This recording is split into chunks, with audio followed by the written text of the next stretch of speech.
Good afternoon, good morning, good night, good evening, depending where you're based. Welcome to this session on the WOPs Observatory, data management for more WOPs. That's how we named this session, and we're delighted to have long-standing collaborators as part of the speakers of today. I would just like to thank everyone for engaging. And also let me introduce some of the housekeeping rules for audience as well as in some cases speakers as well. We have, in terms of audience engagement, we have the possibility to use a chat that it's on the right side of the screen. You'll have to, if it's the first time that you participate, you have to log in with your social media or email account. And then you can pose your questions. We encourage, of course, everyone to include your questions. If later on in the discussion you're eager also to just participate and speak, then you can also press the button that says "Wish to speak," and then you will be allowed in the speakers option, where you will basically have the possibility to also raise your voice and participate actively in the discussion. Okay, well, my name is Maria Pascual. I'm a GWOP Program Management Officer. I'm delighted to be in this session, and I would like just to, with this introduction, to share with you a bit of how the session is going to go. We first will have an introduction on what we call the Global WOPs Observatory. And as a vision and ambition from GWOPA's side, but also the Alliance in general, what's the direction we would like to take. Then we will be having a presentation by Mar Martinez in how have we, GWOPA, worked with key stakeholders in this issue about data management, a bit showing the current, the past, the present, and looking into the future as well. And then we'll have a roundtable with very interesting contributions from key stakeholders and our network, which include WaterAid, WOPLAC, AFWA, Waterworks, GIZ, so programs, WOP programs and WOP partners that will be contributing and sharing their experiences also on WOPs data management and how we've been collaborating or not, and how we can improve in the future. After those presentations, we will have a discussion and a facilitated discussion. And of course, throughout, everyone is encouraged, not only audience, but also speakers, to raise questions for the discussion to be as live as possible. I would also just like to highlight that this session today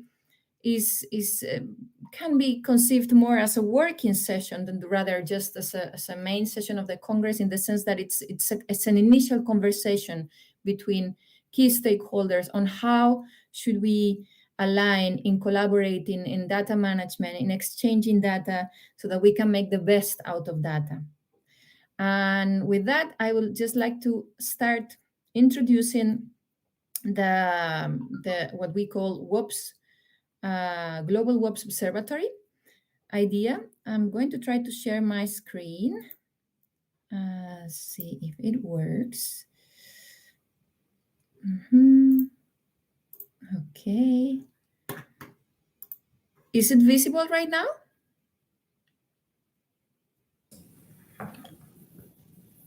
Yes, Maria. Thanks, Matt. Okay, so let's just start with what we have called the Global WOPs Observatory, and why this Global WOPs Observatory, and what is it? What are we thinking of?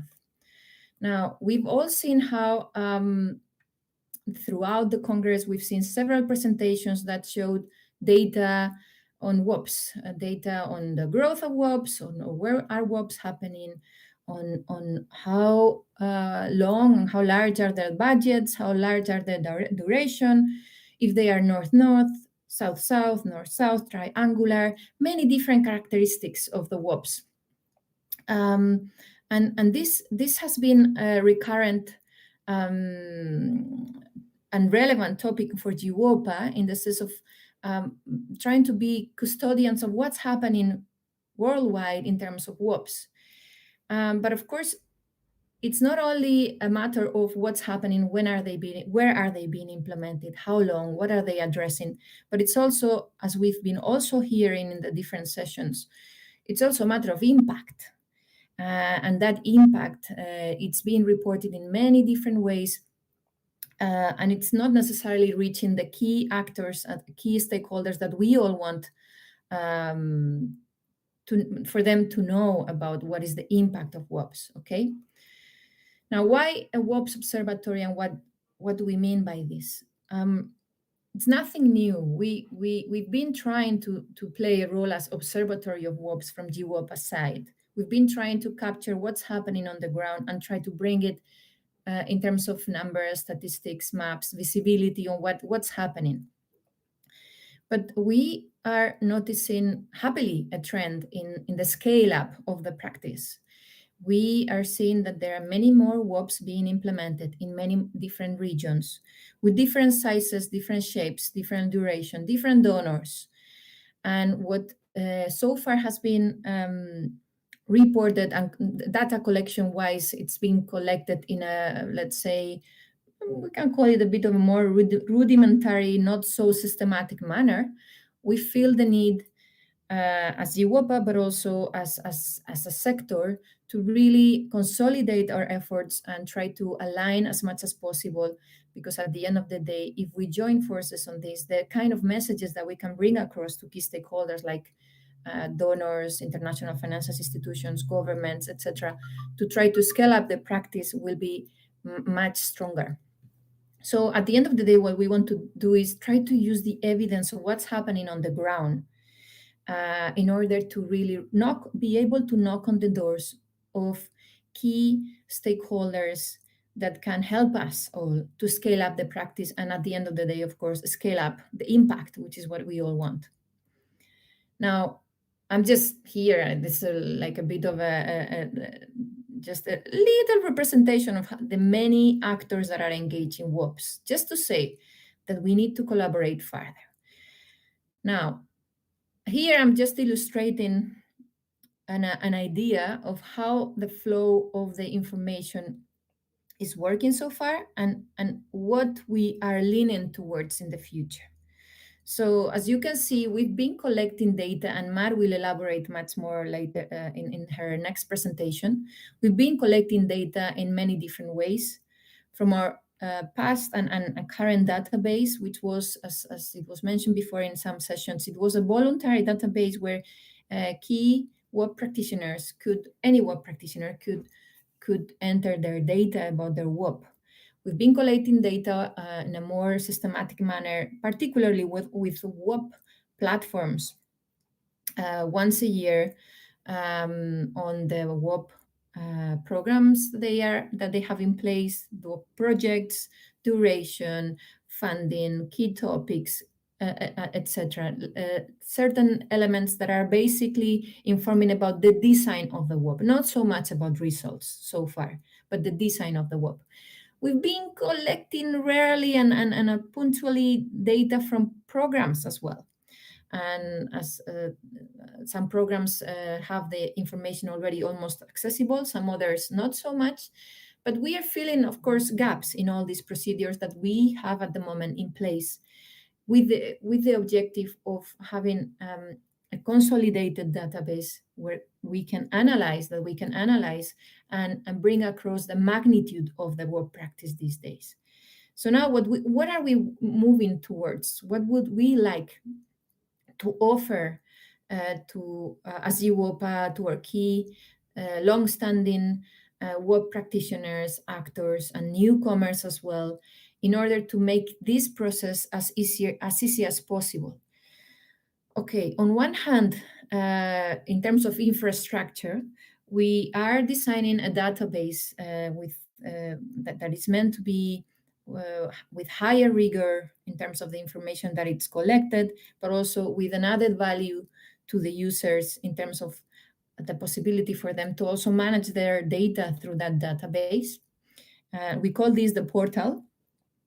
And then we also, and that's data in general, that's data that can be portrayed as design data, but also WOPs result data. But we are also tailoring, and we've been having a session specifically on that. We also have designed a platform that will help WOP practitioners to introduce their WOPs there, the data of their WOPs, not only about the design, so meaning duration, partners, donors, main objectives, not only that part of the design, but later on the part of the results, what results are being achieved. And that platform is not only looking at gathering all the data, but also giving the service to the WOP practitioners of being able to monitor, visualize their progress, and also produce automatic reports with the information that is collected there. So those elements, the portal and the platform that we are mentioning, are just key, let's say, infrastructure components of the greater ambition that we have into supporting key stakeholders to exchange the information that we need in the future. And what happens here is that as you can see the flow, we go from that data from the WOP practitioners, the collaboration from programs, platforms, WOP practitioners in general, and we collect the data. But that data then, of course, needs to be analyzed and visualized. And that's what you will be able to do with this kind of infrastructure that we are saying. Beyond that, of course, we've also been hearing the need for more funding, the need for more mentors, the need for more governments that support those mentors, the need for more awareness about that could help us to scale up the practice and eventually generate additional impact. So as I was showing in this slide, we have, of course, the infrastructure. We know that we want to convert data into knowledge, valuable knowledge, to address the key stakeholders. And from GWOP's side, we don't want to do that alone. We need the collaboration from all the stakeholders, but also in terms when we are looking into the knowledge side of things, what are the key messages that we need to bring across? How are we going to convince governments? How do we bring more mentors to the table? How do we equip them? And how do we try to promote enabling frameworks, institutional frameworks that support them in actually going and sharing their strong capacity with other utilities that are in need? So for that, we are, as part of a BWOP4 project that has been shared before in other sessions, we are setting up what we call Global WOPs Observatory in conjunction with IHE Delft, academic institution specialized in the water sector, and in conjunction as well with what we've called an observatory technical committee. And what is this? This basically, the idea is to have some key stakeholders that can act a bit as guidance, supervision on all this process, on how do we transform the basic key data into relevant, powerful messages to scale up the practice. Okay, so maybe there is a lot confined into this slide, but just wanted to give a bit of a hint of where we are heading and what we would like to achieve in the coming years with your collaboration. And that's why this session today is really looking at two main objectives. One is reflect on existing practices and collaboration experiences from GWOP's side with all of you, key stakeholders, and then share our thinking on how to improve our collaboration for our common goal. And with this slide, I would just like to stop this introduction and give the floor to Mar, who is going to, give the floor to Mar, who is going to share with us a bit more in detail all these elements that I've been briefly introducing about how we've been doing it in the past, where are we now, where we are heading, with some additional backup data and numbers and practices. So if that's okay with you, Mar, the floor is yours. Thank you. Thank you very much, Maria, for such a nice introduction, for this subject. I think there's a lot of information that it's important there. Now I will share my screen and we'll start with my presentation. Please let me know if you see it. Are you able to see it? We can see it, Mar. Great, thank you, Maria. Okay, so my name is Maria del Mar Martinez. I am a consultant at GWOPA UN Habitat, and I will be talking about GWOPA WOPs data management, the current data collection protocols and collaborating procedures. And we will also be presenting the GWOPA portal proposal, as Maria mentioned, as a core part of the Global WOPs Observatory to improve data collection processes and hence data governance, quality, and hopefully also coverage. Firstly, I would like to start by giving a little bit of a background to all of this. GWOPA started to collect information about what's happening globally in 2010 to have a better understanding of WOPs and track peer-to-peer practices and see how and where they are happening. Today, we have 389 WOPs, and we find in the database that the oldest WOP registered is actually from 1997. So why do we as GWOPA and as an alliance should collect WOPs data? And what is the purpose of doing it? Our final objective as an UN custodian for data on WOPs practices is to ramp up our efforts so we can also localize the areas of greatest needs. Where are we doing great? Where are we doing good? Where do we have to make improvements? And finally, how do best practices look like? Also because with up-to-date and reliable information, we will be able to help light the way forward to accelerate the process of achieving SDG objectives. So how has been this process of collecting data? Until now, the process has not been the same through time and has been in constant adaptation because of needs, because of available information, available resources, etc. In general terms, GWOPA connects with WOP's key stakeholders, such as Maria mentioned, regional platforms, national platforms, programs. This data is shared through a number of ways, online and offline forms, and in some other cases by sharing public WOPs-related documents. This information is gathered by GWOPA in a very traditional way by creating a profile of each partner in an Excel sheet, then to relate that to a WOP, and then to proceed to the registration of the WOP itself and its available information and their own variables. Again, this in an Excel worksheet offline. For this data, we have been producing graphs and different sort of descriptive analysis that I will also show a little bit of that later on. But we will also be bringing forward the portal in this presentation, which is a new mechanism to harmonize procedures to ensure a more interactive and open way to share WOPs data and trends from and to our alliance. So before going directly to the portal proposal, I would like to go first through the information that until now has been collected. As I mentioned before, there are 389 WOPs recorded. As part of it, we have general or design information, let's say, about WOPs. What do we mean by this? I mean the information that is normally known from the beginning of a WOP, from the design process of a WOP, such as partners, location, duration, in-kind costs, in-cash costs, supporting organizations, working themes areas, etc. For sure, this information can change during its implementation, but this is how we are calling it to differentiate it from results data. As we can see in this map, most of the WOPs that we have registered are located in Asia and the Pacific, followed by Africa and the LAC region. We acknowledge still the strengths of our data, but we find that with time, WOPs information is more complete. Regarding the duration of WOPs, and from all WOPs in our database, 280 have available information on when they started and when they finished.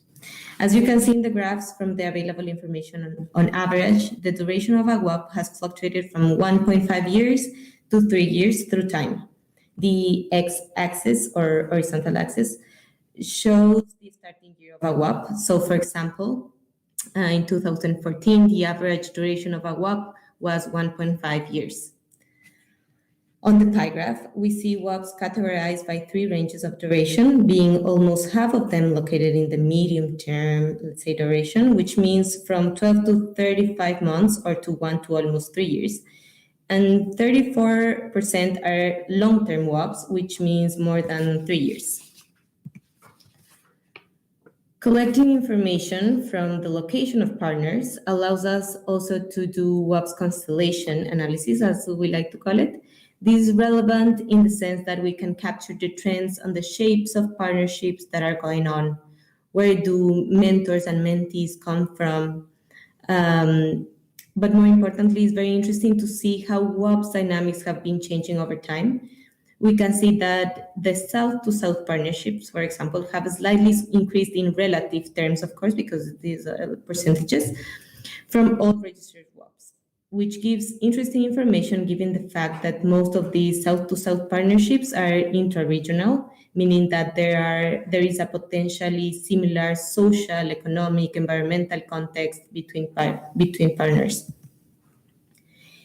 Here, we can see the most prominent working areas. WOPs normally work in a more than one area of improvement, as we see it here.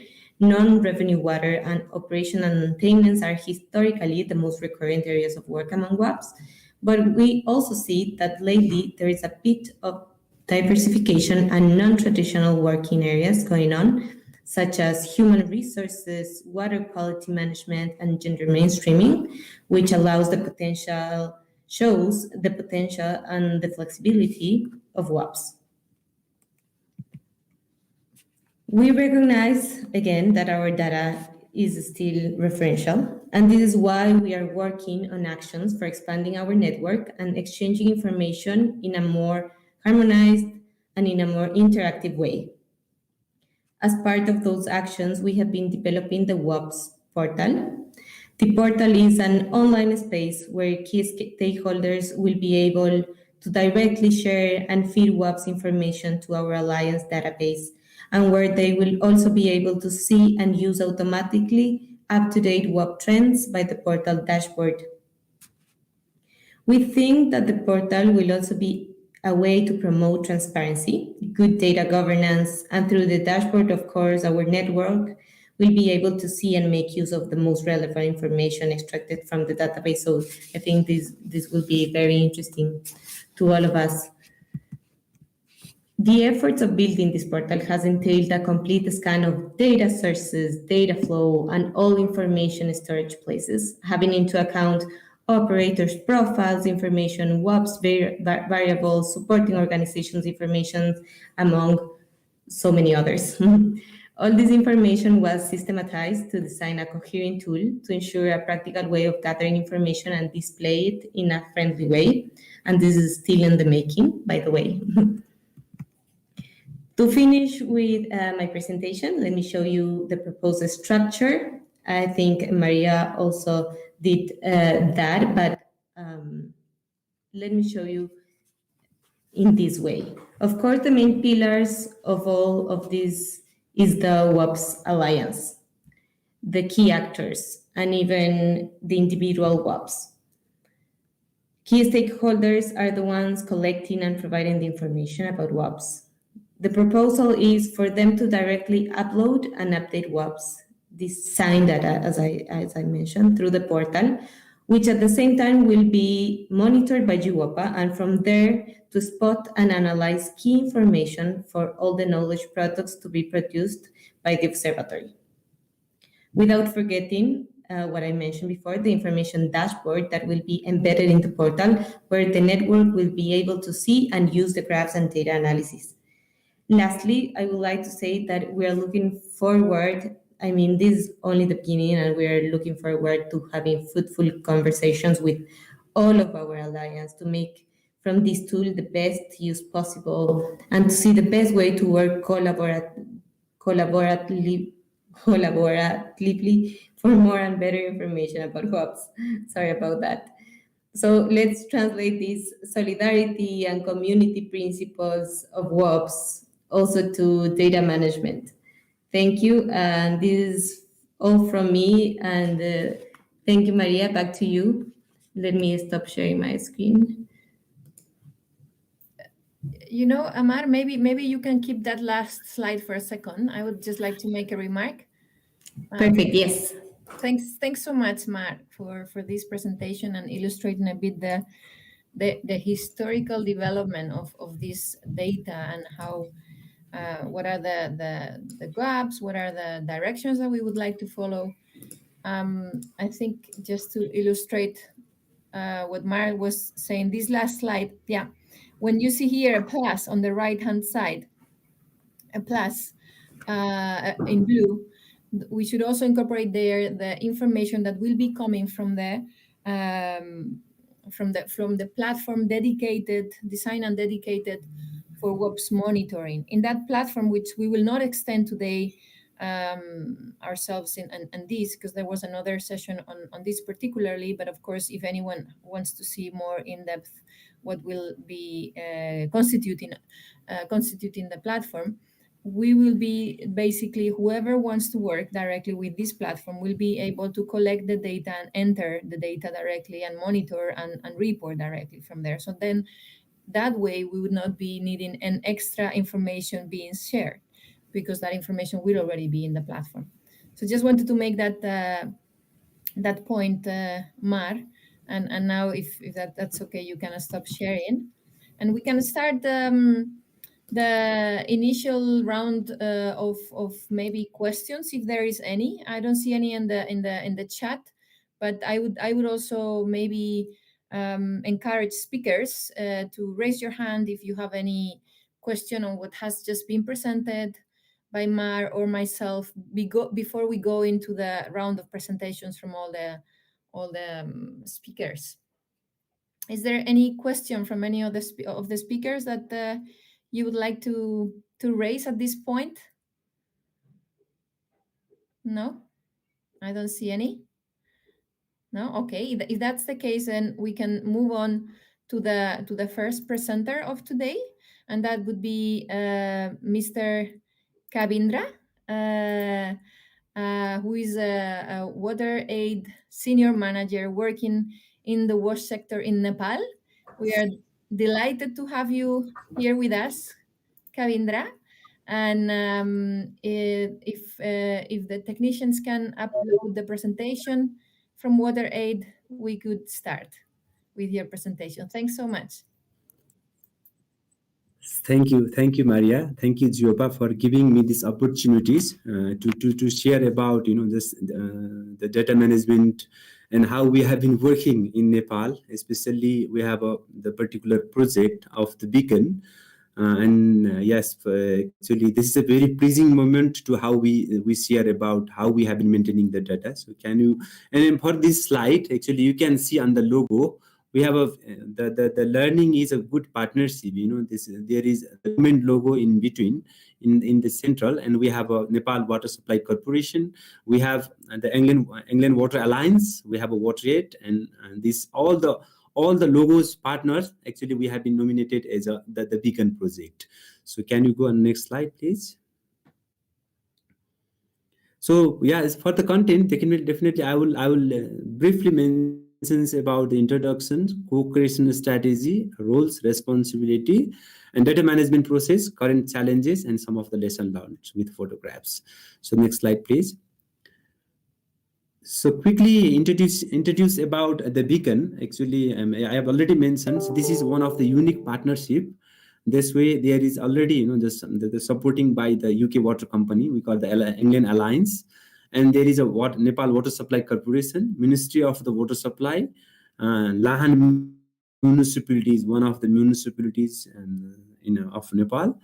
And this partnership has been working as a just empower the poorest and most marginalized peoples to supply the WAS facilities. And the main objectives for this project it started from 2016, and it is going up to the focusing on the SDG goal. That means up to we work up to 2030. So you can see on the figure, like a programmatic approach for the beacon is how we have just working with the partnership modalities. That's way just we have a clear working picture. So we have been annually updated about how we work, where is our progress, and where is our data, how we have been maintaining. So these are the just the key introduce I am highlighted from this slide. So could you go on the next slide, please? Yeah, for this is the main key like the project interventions ideas or the indicators that we call the beacon outcomes strategy. So that is actually approved on 2020, and we have a plans up to 2030s how we work on the different working modalities. The one is like I have already mentioned about the collaborative approach, and our main theme is the work which we work that has to be legacy that grows. That means we work on the water securities. We have a very challenging mode of the water, and then we have been planning to integrate under the integrated approach how we work, and focus on like providing of the safe and clean water, focusing on the SDG goal. And we have also plans to work on the sanitation and hygiene sectors on the sanitations with the dignities in the municipalities, and also just supporting after the ODF, like we have to be focusing on the fecal sludge management. So we have a one key indicator for the sustainable fecal sludge management. So after working on that, our plan and intention has to be just expands to the other areas, other not only our Nepal, it may be expanded to the outer countries, our water countries also. So these are the main outcomes how we have been working, and how the Anglian Alliance colleague Anglian Water also has been fully supporting both technical and financial support to the NWSC and then municipalities to working on the vast innovations in the systems. So next slide, please. So for this particular presentation, I may have to be focused on how we have been the collecting the data. So I have already just mentioned you about the partnership modalities, and there is a different type of the stakeholders we have to be working together. So for this, first we did the baseline survey, and we collect the informations for looking about the current scenario, and we have the project team support. That's why we have like Anglian Alliance teams, WaterAid teams, the WaterAid Nepal teams, NWSC teams, municipalities teams. So we developed these project teams, and then with the support from these project teams, with the support from the baselines, and we have collected the informations using different tools like M-Water. We have been regularly using the M-Water for monitoring of the activities, and we did the drone survey. That's why we have clearly mapped about the detailed water mapping, water networkings in the systems, and we introduced the borehole CCTV cameras. So when there is any problems in the borehole, we immediately visit to this borehole and to the CCTV camera survey. And similarly, we did the hydraulic pressure measurements of the household level. So every household pressures we have mapped already. That's why we have a surveys to the multi stakeholders about the water resources. We have been planning to this how we can support for the different water sources, water management systems, and we have also this collecting the water qualities and testing methods, and we have protocols to show the mapping of the water qualities. The NWSC has the display, maintain the display board to show the water qualities. I think so. These are the key things for how we have been collecting of the data. So next slide, please. So one example, actually, we have a very good tie-up between WaterAid UK and Anglian Alliance and WaterAid Nepal for managing the data. So at the current scenario, we have our regular project center, and then we use a Power BI on dashboards for the project management systems, and which is quarterly updated. That's why if any changes on the data, we immediately just insert on our dashboard system. So, and then web-based collaborative platforms for the project knowledge management. We have that type of that's the web-based collaborative approach as already starting. That's way if anyone is still we have in developing phase. So in the coming future, every stakeholder can easily access about our workflows. So if any documentations about the co-creation, learning, network, sanitation, school community wash activities, if any researcher or any want any persons want to interested to look the data, so they can easily access for this type of the information. So we have been developing that type of the data management systems. And then I have already mentioned about for these data collections we use the M-Water, GIS, and we have also just I have already mentioned the multi partnership mechanism. So we have the government but authorities also regularly monitoring the systems. We have a regular auditing systems about our quality work. So these are the main how we have been collecting the data, and how we have been demonstrate our data, and how can we show our performance under the base of data is just clearly pictures from this slide. So next slide please. So yeah, the using of the data I have already mentioned about. We have a project team. So under the project teams, we monthly wise we have a regular meetings, updated meeting. So using that data, we have discussed with the team, and we demonstrate about the changing of some things from the project team. And we have just for giving the approvals, we have a project steering committee meetings led by the mayor of the municipalities, and then also the co-lead by the NWSC technical team. So in this the steering committee meeting also we have clearly presented about our data, and also new ideas of the data collections has been raised, has been advised on that PSC meeting. And after that data collected, and then informations we have a 6 monthly project board meetings. Under the board there is a ministries, England Alliance, WOTED UK, WOTED Nepal, NWSC, and municipalities. So from the board meetings we decide our project extensions, project approvals, budget approvals, etc. And then we have the PPR, the programs project reflections meeting. So that is just support to provide the reflections between our partner, NWSCs, municipalities, and then we have a progress reporting format on the quarterly base. So this is the partnership modalities. I have again repeat of the same things about the unique like a checking and balance. We call the multi-barrier approach systems for controlling of the data. So this slides mentions how we have been maintaining the data from the system. So next slide please.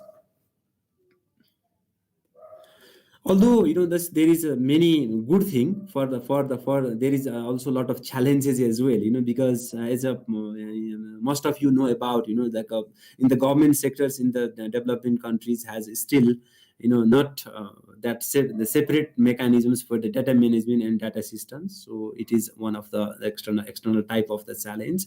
And also less priorities for the given the data collections and the system update. That means the existing systems actually feeling it's okay, it's going on due to maybe the lack of human resources and not much focusing on the data.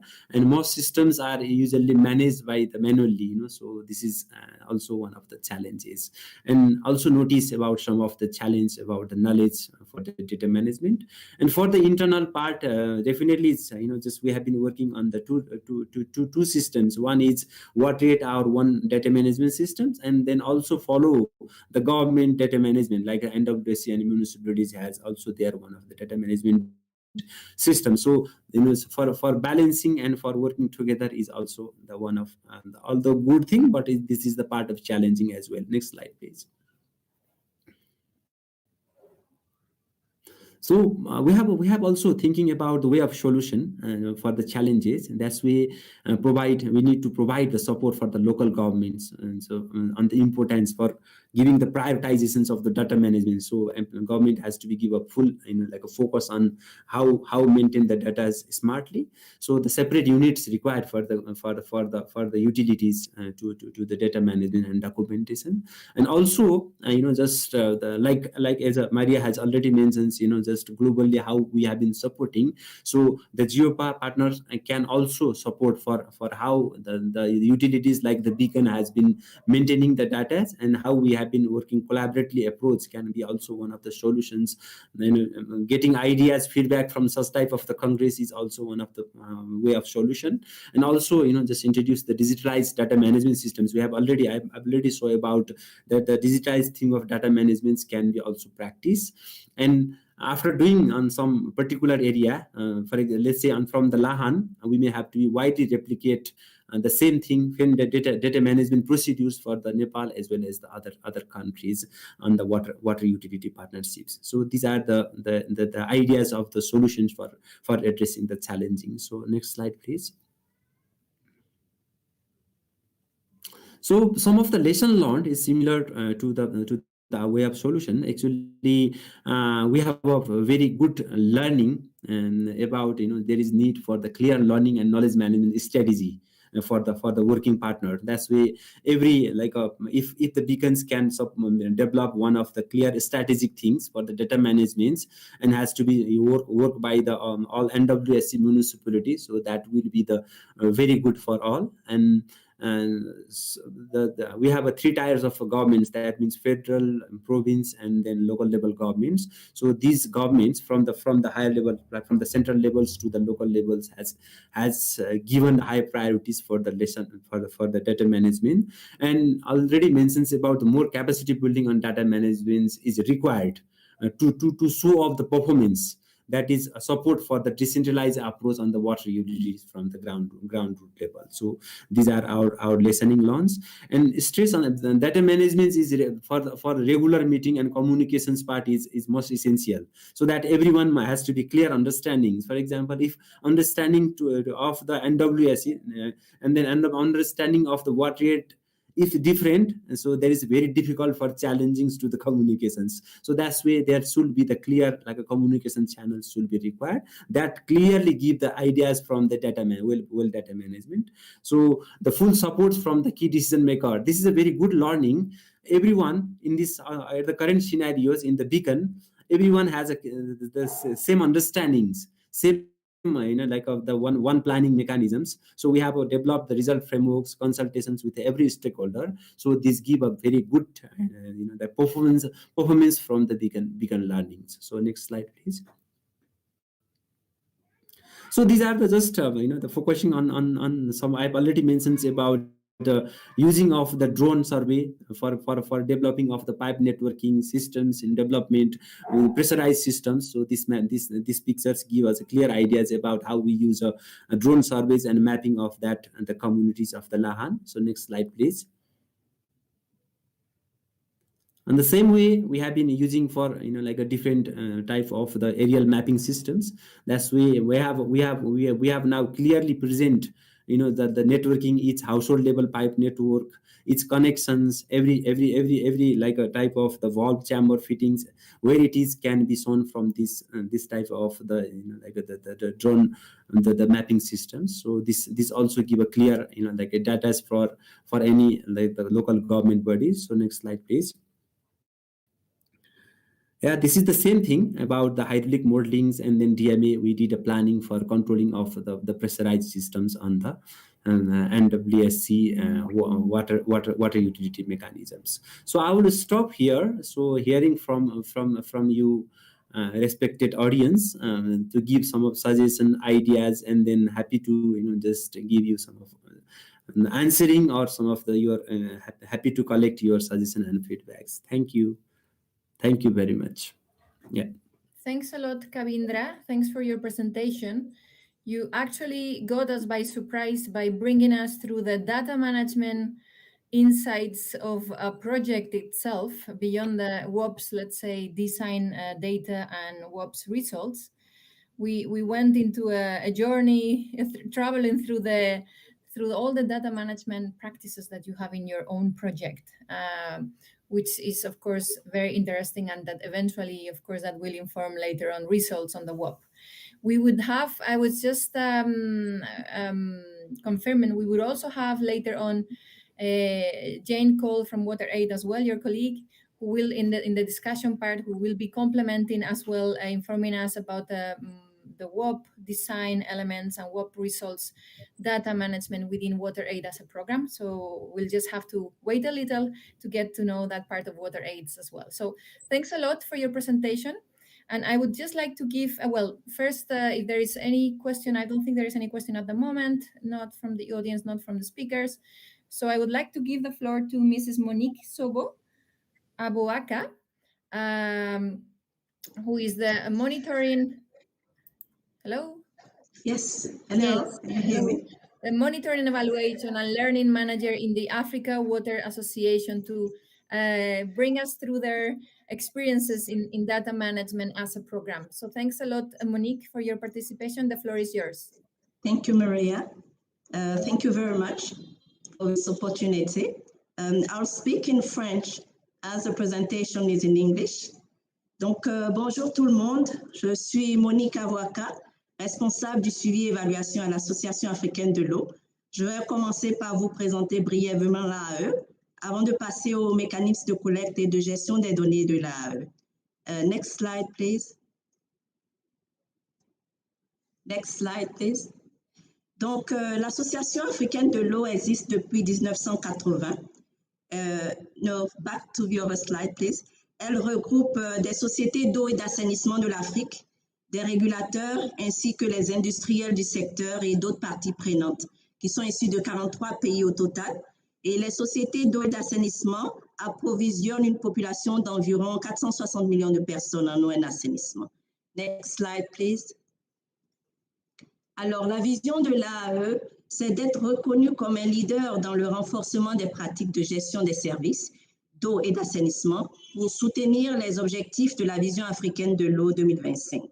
Alors, sa mission, c'est de soutenir les membres pour qu'ils atteignent les objectifs des ODD à travers des programmes de renforcement des capacités et de développement professionnel, de soutenir le partage des connaissances en matière de gestion durable de l'eau à travers le réseautage et le plaidoyer, et également préconiser des approches sectorielles de gestion des services publics, de bonne gouvernance, de viabilité et du respect de l'environnement.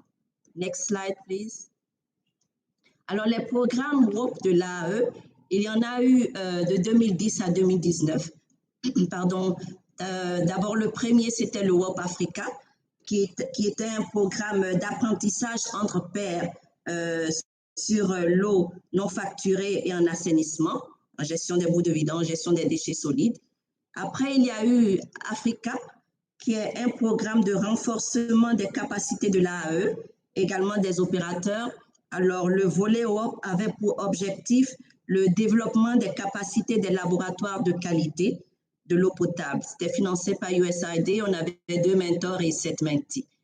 Il y a eu également le RASOP de 2017 à 2019, qui était un programme de renforcement des opérateurs africains de l'assainissement qui permettrait d'améliorer la qualité et la couverture des services urbains d'assainissement non collectif. C'était financé par Bill et Melinda Gates avec 2 mentors et 5 mentees.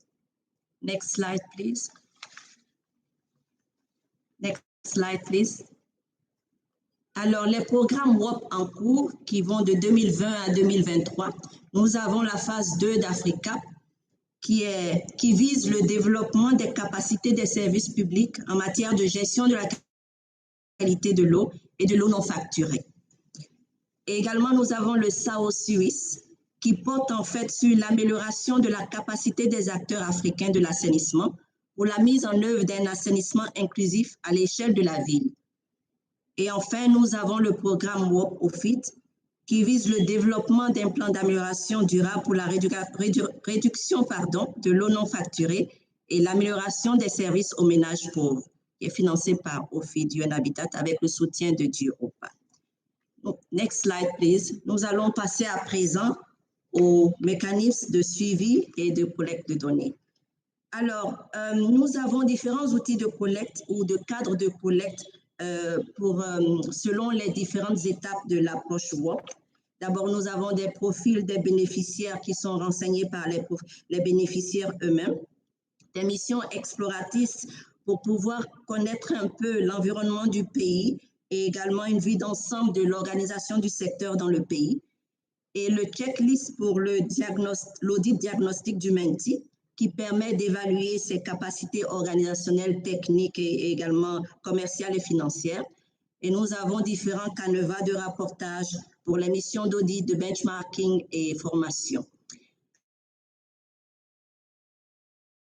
En termes de suivi-évaluation, alors nous avons des réunions de suivi et des visites de terrain. Également, l'organisation de revues à mi-parcours et annuelles où nous invitons certains partenaires. Et il y a également des évaluations comme les missions d'évaluation, les évaluations post-formation. Alors, c'est toutes ces données-là qui constituent en fait la base de données de l'AAE. Next slide, please. Next slide. Alors, les parties vraiment prenantes qui sont impliquées dans la collecte de données, il y a bien sûr les mentorés, les bénéficiaires, les mentors, les partenaires régionaux de mise en œuvre et l'AAE également avec les coordonnateurs et le service mail et également les bailleurs, on pourrait dire. Next slide, please. Alors, comment est-ce qu'on utilise ou analyse ces données? En fait, à quoi nous servent ces données, pardon? Ça nous permet de construire l'historique des données. Alors, depuis 2010, l'AAE a pu implémenter 53 WOP et certains sont en cours, bien sûr, donc 53 WOP au total dans 26 pays. Et les thématiques ont porté sur l'eau non facturée, la qualité de l'eau, la gestion des boues de vidange, des déchets solides et l'assainissement inclusif à l'échelle de la ville. Next slide, please. Next slide, please. Alors là, nous avons une vue d'ensemble des WOP qui ont eu lieu depuis 2010. Alors, nous voyons que les mentis et les mentors sont un peu répartis dans toute l'Afrique. Et l'idée de l'AAE, en fait, l'AAE travaille à ce que plus de pays soient également couverts par ces WOP. Next slide, please. Alors, on utilise également les données pour pouvoir développer et mettre à jour des tableaux de bord que nous tenons. Là, nous avons quelques exemples. Alors, par exemple, le nombre de plans d'amélioration de performance qui ont été développés à travers ces partenariats pair à pair. À date de 2015 à 2020, nous en avons une trentaine qui ont été développés. Et également, le nombre de techniciens qui ont été formés à travers ces partenariats. Et environ, nous avons 1200 et dont 18% sont à peu près des femmes qu'on a touchées. Alors, ces formations ont eu lieu sur différentes thématiques telles que la métrologie, qualité de l'eau non facturée et j'en passe. Next slide, please. Alors, avec toutes ces données, nous capitalisons ces données-là, nous les consolidons pour produire des rapports ou pour développer également des plans d'amélioration des performances en eau et en assainissement. Ces données nous permettent aussi de produire des brochures que l'on peut disséminer ou distribuer et également des visuels qui mettent en exergue les activités menées, les leçons apprises et également les effets de ces WOP-là. Next slide, please. Alors, les bonnes pratiques des WOP sont diffusées à travers le site de l'AAE, également la plateforme de partage des connaissances de l'AAE et son magazine Share Water. Et également, durant les événements de l'AAE, ces bonnes pratiques-là sont distribuées sous forme de brochures ou des ateliers se tiennent également pour pouvoir un peu parler de ces programmes-là et montrer aux partenaires présents les partenariats et les leçons apprises de ces programmes-là. Il y a également les forums des partenaires qui peuvent être également des canaux de de dissémination de ces bonnes pratiques du WOP et également les rapports annuels d'activité de l'AAE. Next slide, please. Alors, les principaux défis qui ont été rencontrés jusqu'à présent, bon, le plus récent a trait à la pandémie Covid, bien sûr, avec les difficultés de suivi à cause des restrictions de voyage et des visites de terrain qui ne peuvent pas avoir lieu. Et également, des activités ont été suspendues. Et donc, ça a causé aussi des retards dans le rapportage. Et également, quelquefois, il y a des problèmes de difficultés de connexion. Ça, c'est un challenge également. Et compte tenu également des contraintes des mentors et des bénéficiaires avec les opérations quotidiennes, quelquefois, il y a une faible réactivité de leur part. Alors, les solutions qui ont été mises en pratique, c'est vraiment de varier les moyens de communication avec le social media et les contacts par mail. Également, avec la pandémie COVID, l'on a eu à initier des réunions de suivi en ligne. Et également, une nouvelle approche de l'AAE, c'est de travailler avec ce qu'on appelle des partenaires régionaux de mise en œuvre pour qu'ils soient, c'est encore une expertise additionnelle et qui sont encore plus proches des bénéficiaires sur le terrain. Next slide, please. Alors, donc, les données également nous permettent de mettre en exergue les effets des programmes, les résultats tirés des partenariats pair à pair. Alors, nous en avons quelques exemples ici. À travers des visites de benchmarking, il y a eu une amélioration au niveau des bouts de vidange. Quand je parle d'amélioration, par exemple, des services au centre d'appel de KCCA, qui leur ont permis de mieux mettre en relation les ménages avec les services de vidange. Nous avons aussi eu la création d'associations de vidangeurs dans certaines villes des Mendy, comme Bamako et également en Côte d'Ivoire, et la création de l'association panafricaine des vidangeurs. Et à travers les les programmes pair à pair, cela a permis de développer des plans d'amélioration des performances en eau et en assainissement pour les villes de Mendy qui étaient impliquées dans le projet RASOP sur l'assainissement. À travers également les formations, il y a eu un renforcement de la capacité de certains laboratoires de contrôle de qualité, avec aussi l'acquisition d'équipements et de matériel, et également la formalisation du plan de gestion des équipements et de développement de manuels de contrôle de qualité, et également un contrôle périodique des équipements. Et également, dans un projet plus récent, c'est la réduction de 39% à 30% du taux de l'eau non facturée qui a été observé déjà dans certaines zones au Malawi. Next slide, please. Alors ici, nous vous présentons la photo de la première station de traitement des bouts de vidange qui a eu lieu récemment en septembre à Yaoundé. Et ça, c'est suite également à la contribution du projet de RASOP qui a permis de développer un plan d'amélioration des performances et qui a permis avec à Yaoundé, la communauté urbaine de Yaoundé, de trouver encore d'autres fonds pour l'aider à mettre sur pied cette station de traitement. Next slide, please. Alors, je suis arrivée à la fin de ma présentation. Merci beaucoup à vous. Back to you, Mariah. Thanks a lot, Monique. Thanks a lot for this.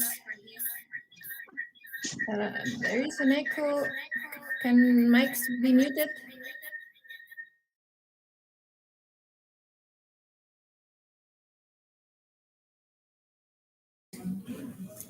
Maria, your microphone is muted.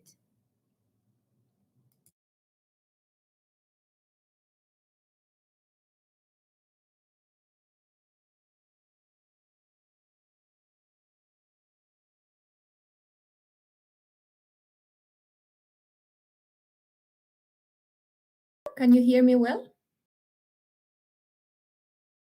That I was just thanking Monique for the extensive presentation.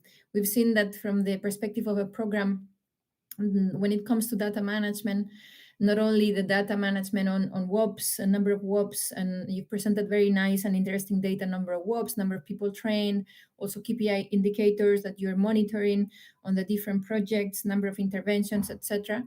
You've also presented some challenges that you have with monitoring data, and you've also gone into the projects themselves and elements that you monitor about the progress of the projects themselves, like the PIP, the benchmarking, the visits, etc.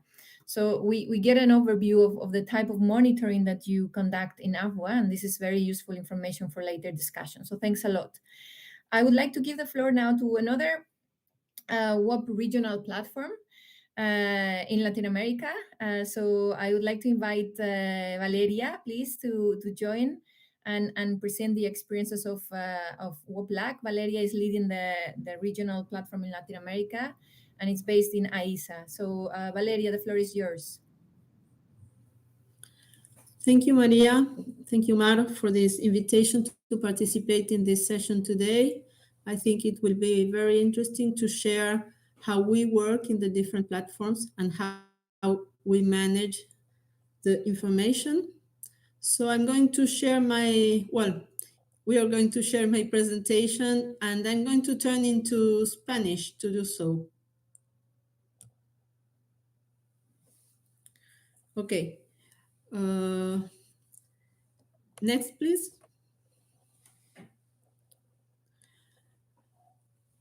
Bueno, mi nombre es Valeria Suárez, como lo dijo María, estoy al frente de WOPLAC, la plataforma regional para América Latina y el Caribe, que se coordina desde Buenos Aires, en Argentina.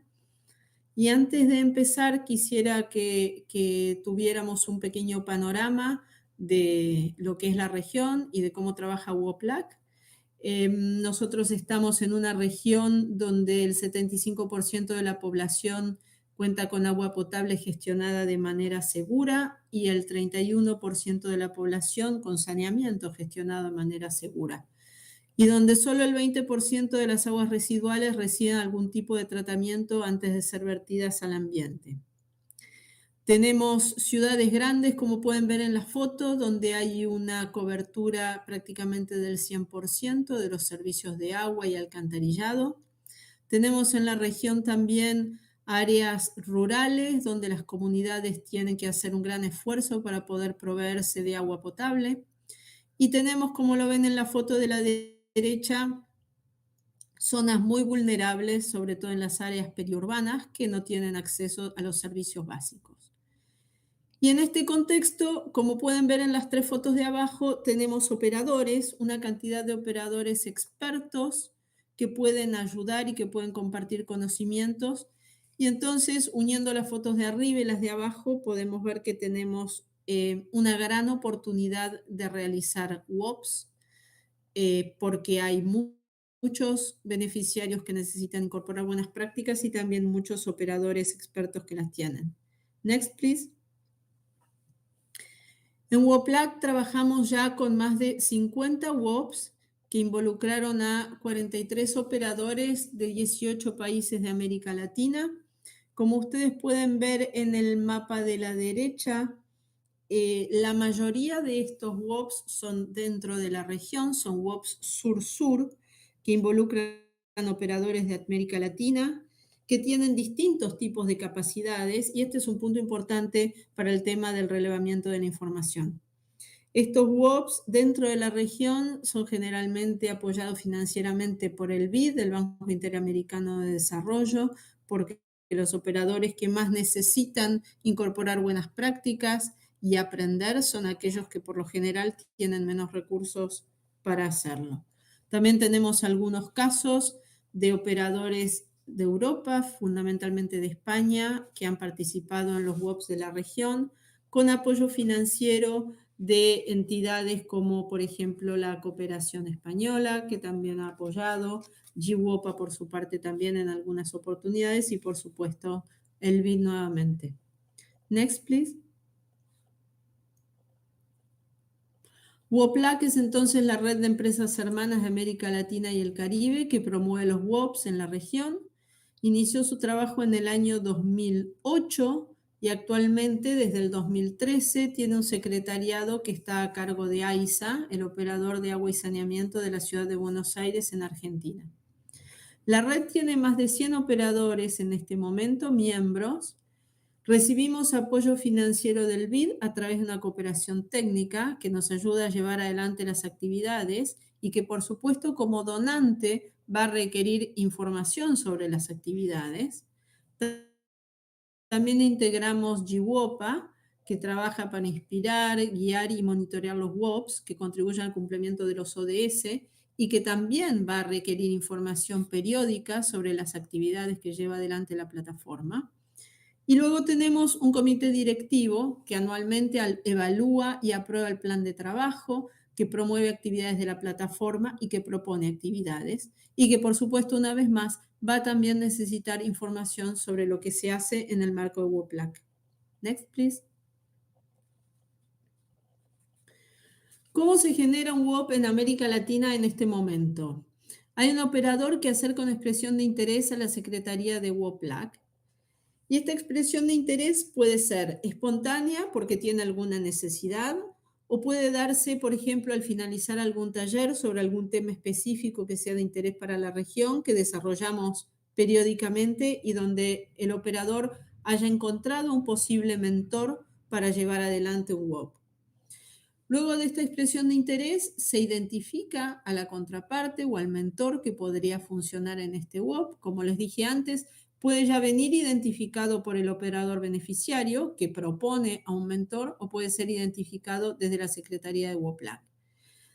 Luego se definen los objetivos, tratamos de que sean pocos, de que sean precisos y de que tengan resultados medibles, y todo esto apunta una vez más a la información. Se prepara el presupuesto en la Secretaría de WOPLAC, se pide la aprobación del BID a ese presupuesto, si es que este presupuesto va a estar financiado por el banco, y finalmente se redacta y se firma un MOU, que es el que va a dar pie a la iniciación y a la implementación del WOP, que va a tener un seguimiento cercano de parte de la Secretaría de WOPLAC. Next, please. ¿Con qué documentación contamos en general en WOPLAC? Tenemos el MOU, como recién vimos. El MOU va a estar alimentado por el perfil del operador mentor y el perfil del operador beneficiario. Esta información la generan ambos operadores respectivamente. También va a tener definidos los objetivos del WOP, que en general lo hacemos conjuntamente entre los operadores y la Secretaría de WOPLAC, un presupuesto, que en general lo hace WOPLAC, y luego va a prever una serie de productos o informes sobre el WOP, como por ejemplo los informes de visita, que tienen datos sobre las visitas de los operadores, las buenas prácticas observadas, tienen testimonios fotográficos y también un informe final que fundamentalmente consiste en un plan de acción con una proyección de incorporación de buenas prácticas y que además va a facilitar luego el monitoreo sobre los resultados del WOP. Todos estos documentos que ustedes ven aquí, tanto el MOU como los informes, se vuelcan periódicamente en la web de WOPLAC, donde se pueden consultar, tanto los operadores lo pueden consultar, los que participaron, como los que estén interesados, que tengan perfiles similares o que puedan buscar objetivos parecidos. Entonces, con esta guía, donde están los documentos, los operadores pueden ver cómo se desarrollan los WOPs, qué documentos es necesario presentar, cuáles son los informes y los productos que se requieren y también cuáles son los resultados obtenidos cuando ya están disponibles. Next, please. A partir de esta información que tenemos en WOPLAC, hacemos distinto tipo de reporte. Todos estos reportes se hacen de manera absolutamente artesanal, a partir de planillas Excel o de documentos en Word. En WOPLAC generamos un informe histórico de WOPs, que tenemos actualizado continuamente, donde están los nombres de los participantes, los objetivos de los distintos WOPs que llevamos adelante, los presupuestos y donde se identifican también las fuentes de financiamiento de los WOPs y con el correr del tiempo se le agregan los resultados. También hacemos un informe anual sobre los talleres que llevamos adelante, los espacios de difusión de conocimiento que tan importantes son para la región y finalmente un informe de resultados que es un informe redactado, un documento donde hay un histórico de actividades desde la creación de la plataforma que se actualiza anualmente y donde también se detallan todos los WOPs, el perfil de los participantes, los objetivos de los WOPs, se hacen gráficos que permiten con mayor facilidad ver nuevamente los WOPs por duración, por tipos de objetivos, por tipo de participantes y demás. De estos reportes que hacemos habitualmente en WOPLAC, sacamos información que solicitan nuestras organizaciones de apoyo. Al BID le enviamos un informe anual de actividades con el detalle de WOPs, el detalle de talleres, otras actividades que hayan insumido fondos del banco y el informe de resultados actualizado. Esto se hace anualmente, periódicamente, y si no, frente a alguna necesidad puntual del banco para requerir más financiamiento o para requerir algún tipo de información, esta información sale del lado izquierdo de la diapositiva de los informes que generamos habitualmente. Y luego a GWOPA le hacemos llegar información para la reunión anual de las plataformas, que un poco se vio resumida en la presentación, en el mapa que presentó Mara al principio de la sesión. Next, please. ¿Cuál sería, desde el punto de vista de WOPLAC, la utilidad de contar con algún tipo de herramienta o una plataforma interactiva? Por supuesto, contar con información actualizada. Eso ya lo tenemos permanentemente en la web de WOPLAC, pero ayudaría también a mantener información actualizada. Luego, súper importante, permitiría una exposición clara y una exposición amigable de los distintos tipos de WOPs, donde la información estuviera más partida, donde se pudiera ver información resumida por un lado de mentores, por otro lado de beneficiarios, por ejemplo, presupuestos, duración, objetivos, sin necesidad de ir a revisar todo un documento, como pasa en la actualidad, que cada operador que esté interesado en ver algún tipo de WOP tiene que ir a ver el MOU, por ejemplo, para encontrar esta información. Luego también una plataforma interactiva podría permitir una selección parcial de la información por aquellos interesados, ir directamente al punto que les interesa, objetivo del WOP, duración, perfil. Y finalmente, y esto es un punto súper importante, permitiría facilitar el monitoreo de la evolución y los resultados del WOP. Para nosotros es imprescindible poder definir indicadores al inicio del WOP, que en general los incluimos dentro del MOU, que luego con el tiempo nos van a permitir monitorear la evolución y los resultados del WOP, ver qué impacto tuvo este WOP en el terreno, tanto para los operadores participantes como por supuesto para la población servida por el operador beneficiario. Y el tema del monitoreo no solamente es importante para nosotros como plataforma, sino que también es una demanda específica de los donantes que contribuyen a financiar las actividades de WOPLAC. Y esto ha sido resaltado la semana pasada en la sesión de financiamiento, tanto por el BID como por la Cooperación Española, que son nuestros principales donantes. Es necesario poder evaluar y poder ver cómo funciona el WOP. Y para esto, una herramienta interactiva que tuviera más sistematizada la información sería fundamental. Por supuesto, para redondear, facilitaría el acceso a quienes quieran consultar distintos tipos de información. permitiría un acceso fácil y un acceso abierto. Next, please. Muchísimas gracias a todos. Thank you very much. Muchísimas gracias, Valeria. Thanks so much for this very clear presentation on the type of data management that WOPLAC is conducting at the moment, the value of that data, the needs that you would like to see addressed in collaboration with GWOPA and other stakeholders. It's really very valuable food for thought for the discussion afterwards. So thanks so much for all these insights. I would like to give the floor now to Anke Verheij from she's the Waterworks program coordinator, and she will also be presenting how, from a programmatic perspective, they are managing the WOPs data, both at the design level and possibly also a little bit on results. So Anke, the floor is yours. Thank you, Maria.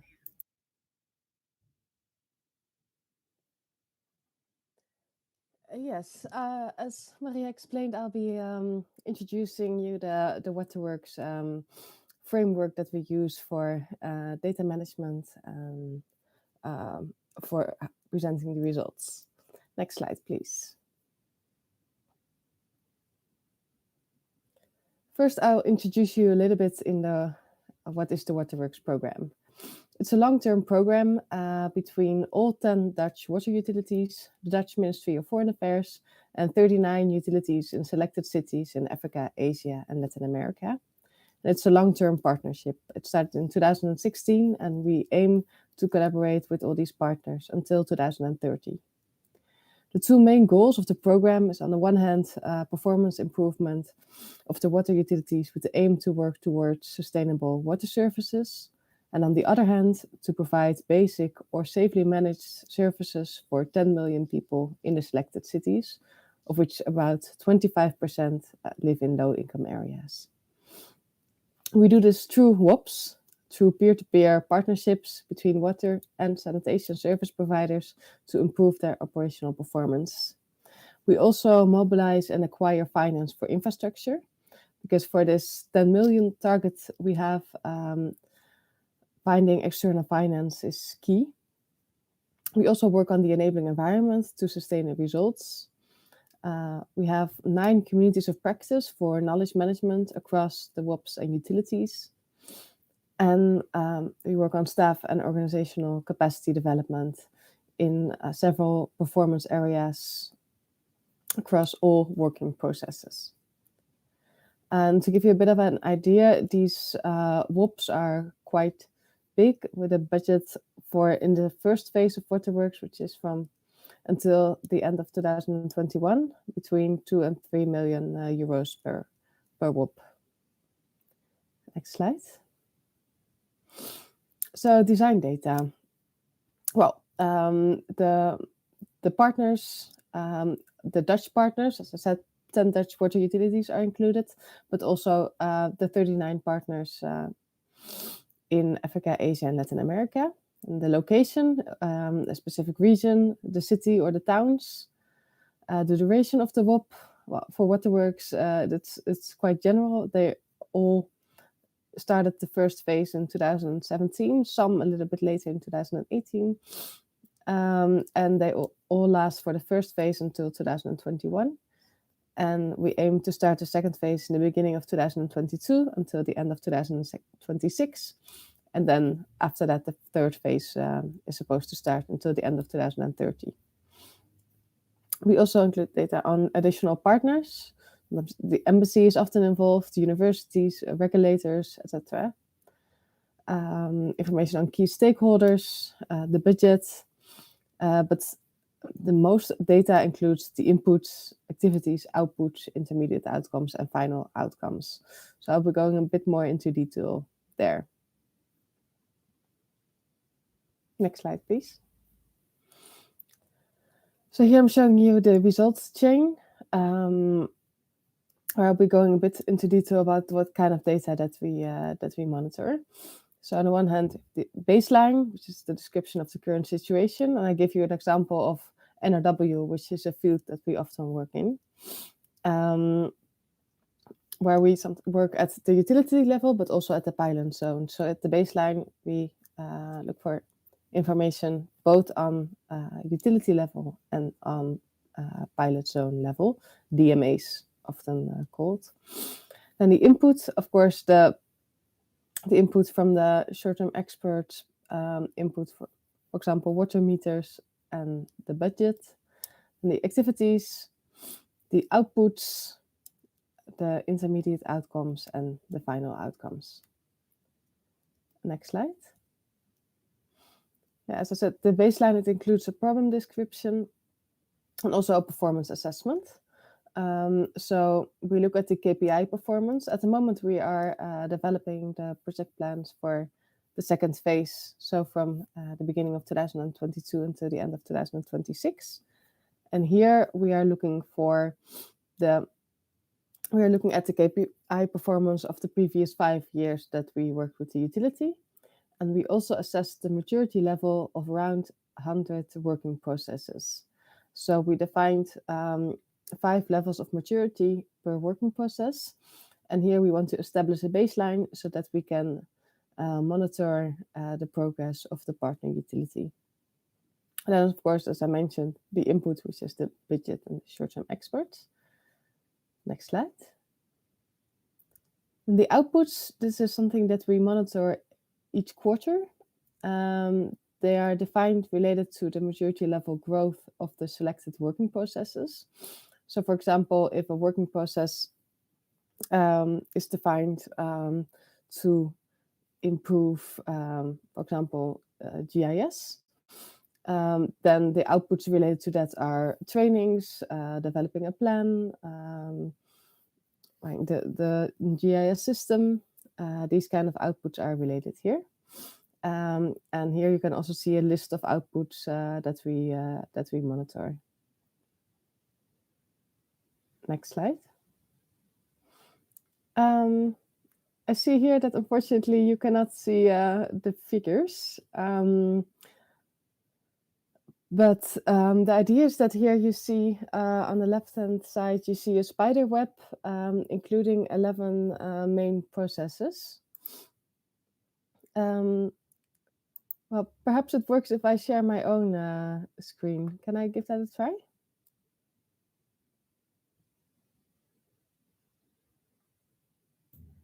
Do you want to try yourself, Anke? Yeah, can I share my own screen? Yeah, Matos, would you mind stopping? Yeah, thanks a lot. Let's see if Anke's sharing allows for that visibility of that graph.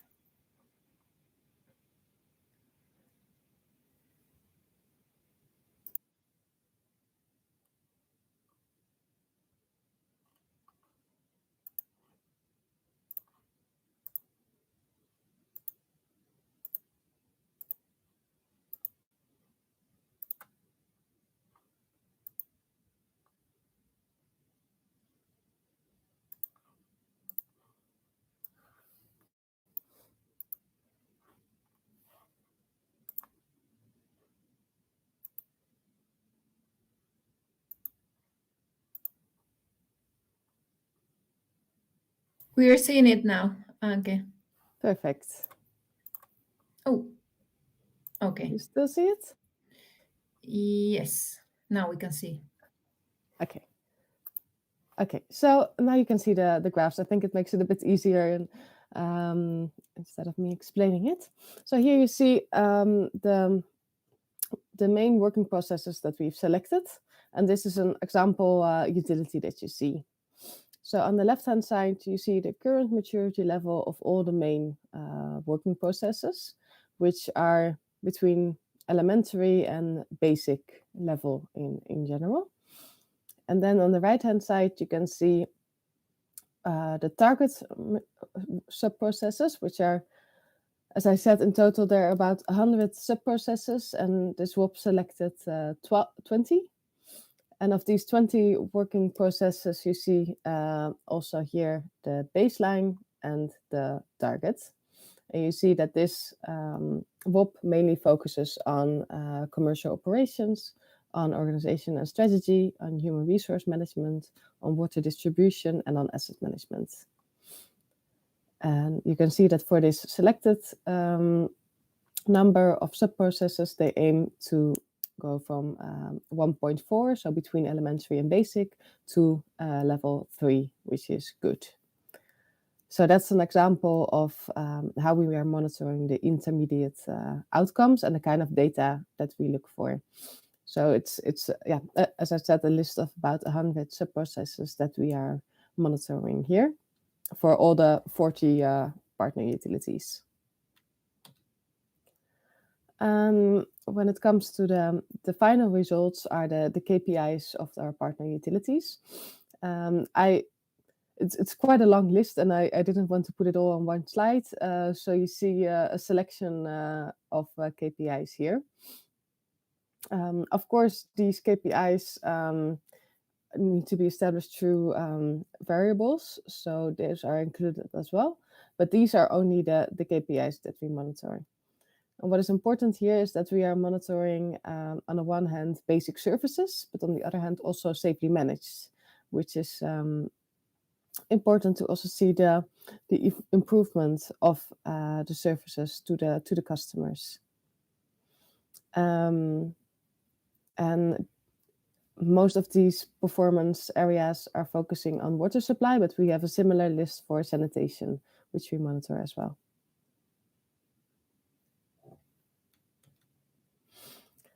So this slide gives you a bit of an idea of the results of phase 1. So there are many partner utilities involved. Our partner utilities serving about 30 million people in 18 different countries.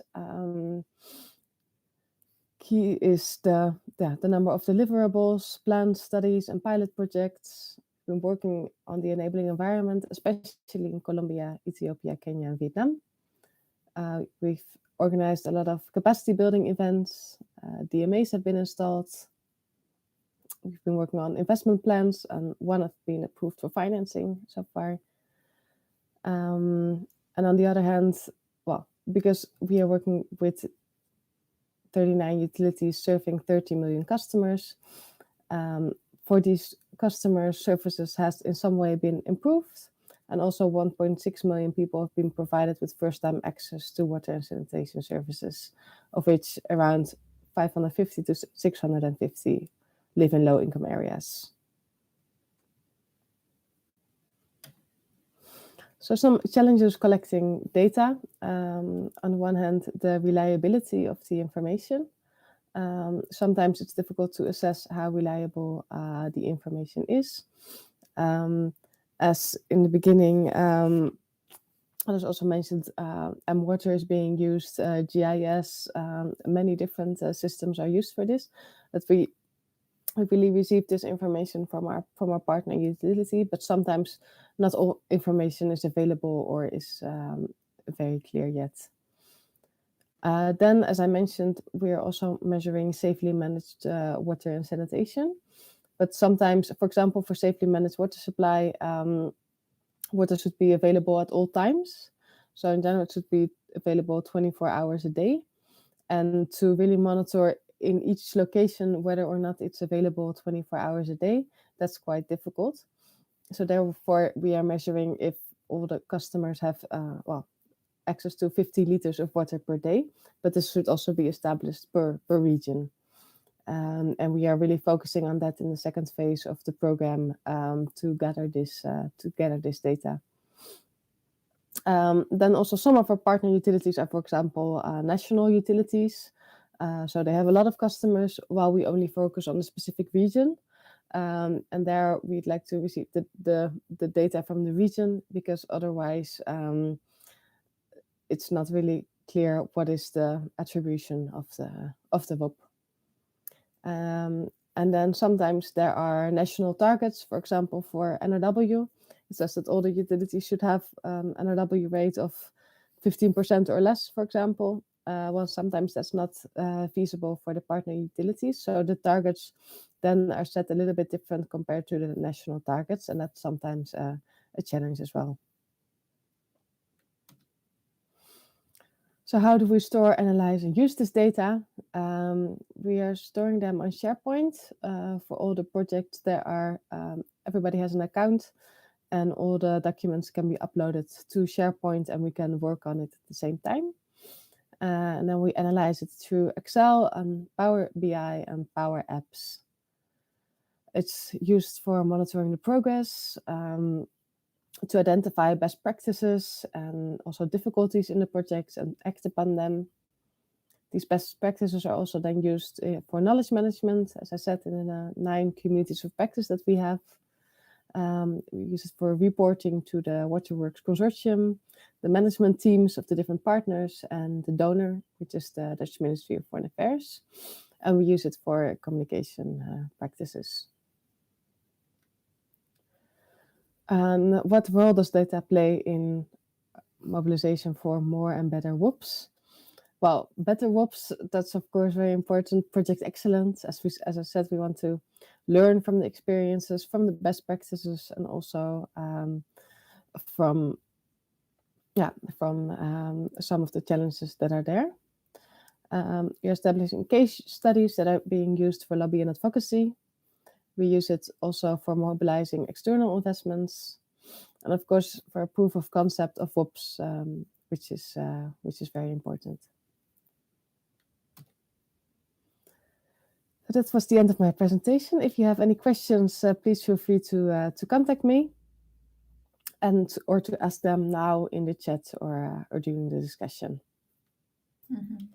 Thank you. Thanks so much. Thanks, Anke. And this is also very interesting to see how from probably the largest, undoubtedly, actually, the largest WOP program that is there at the moment, how that data management plays a role, and what kind of data you're storing, you're making use of, and what kind of uses are you making. So I think that's also going to be very valuable for the discussion afterwards. I think something that I would just like to keep in mind for all of you speakers is for the later discussion is how do you see the potential of going more as working as key stakeholders together in bringing that information more visible with the support of GWOPA. Just for you to keep in mind for later the discussion, because I think in this is a clear case as well in which there's a lot of information that at the moment is in the GWOPA database as well. And how do you see the standardization of sharing data, collaborating, not only in collecting data, but also making the best use of it, as you said, for example, for access to funds and mobilization of resources that are very much needed in the water utilities. So let's keep that for the discussion later. But I would like to invite now Maria Kunig. She is advisor of the German water program funded by BMZ, and she will also be sharing GIZ experiences so far in data management. So Maria, if you're ready, the floor is yours. Yes, thank you, Maria, from one to the other. Is it okay? Is the mic and... We can hear you very well. Okay, perfect. Yes.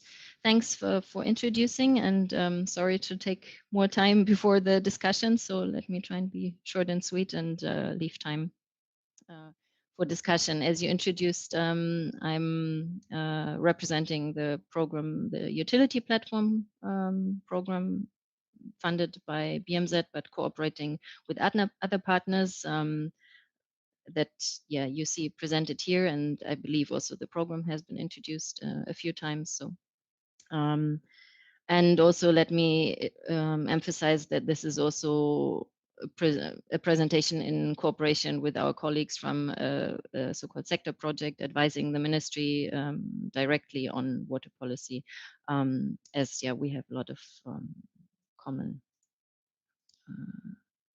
intervention areas, or try to reinforce one another. So next. Thank you.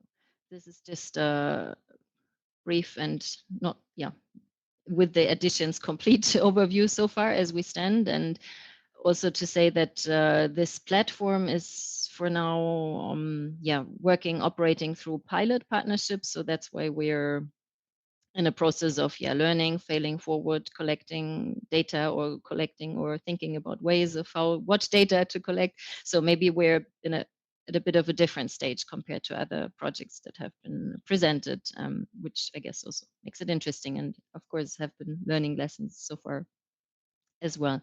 And this is, so we have 4 key pilot partnerships, but now we're extending to 2 more, where 2 mentors are taking on another mentee, or 2 in the case of Ukraine, and which is actually an opportunity provided by GWOPA or EU WOP proposals that have not come through, and so we're in a good position to take them on board to the platform. And what is also interesting, and a development that is occurring, and a learning that we try to emphasize in multiple partnerships per country, and we see a lot of benefit for peer learning also at that, not yet a global or regional level like the regional WOP platforms, but at a country level. So we have, for example, 2 in Zambia, or working with 2 or then even 3 utilities in Ukraine, for example. And then we're partner, as you know, to 1 EU WOP, and there is one that we're not directly involved in, but which also we include because it's the lead partner is a German utility. So we include them, or extend our network services to them. And for example, network for us means, or how we also take stock on and facilitate learning at multiple levels, and exchange between partnerships is network meetings that we have twice a year. Next. So this is just the link. We don't have to access the site now, I guess, in light of time, but where you can find briefs, project briefs, and updates on the partnerships, and learn more in addition to what is presented also, I believe, in the WOPs database, where we have submitted data previously. Next. And then, as the questions have been around what ways do we see for better data and sharing, and what we are learning. So it's just a bit sort of opening the, our box of our thoughts that we're currently exchanging between various project partners. So this is that we really see a call for some planning standards, some quality, some standard indicators maybe.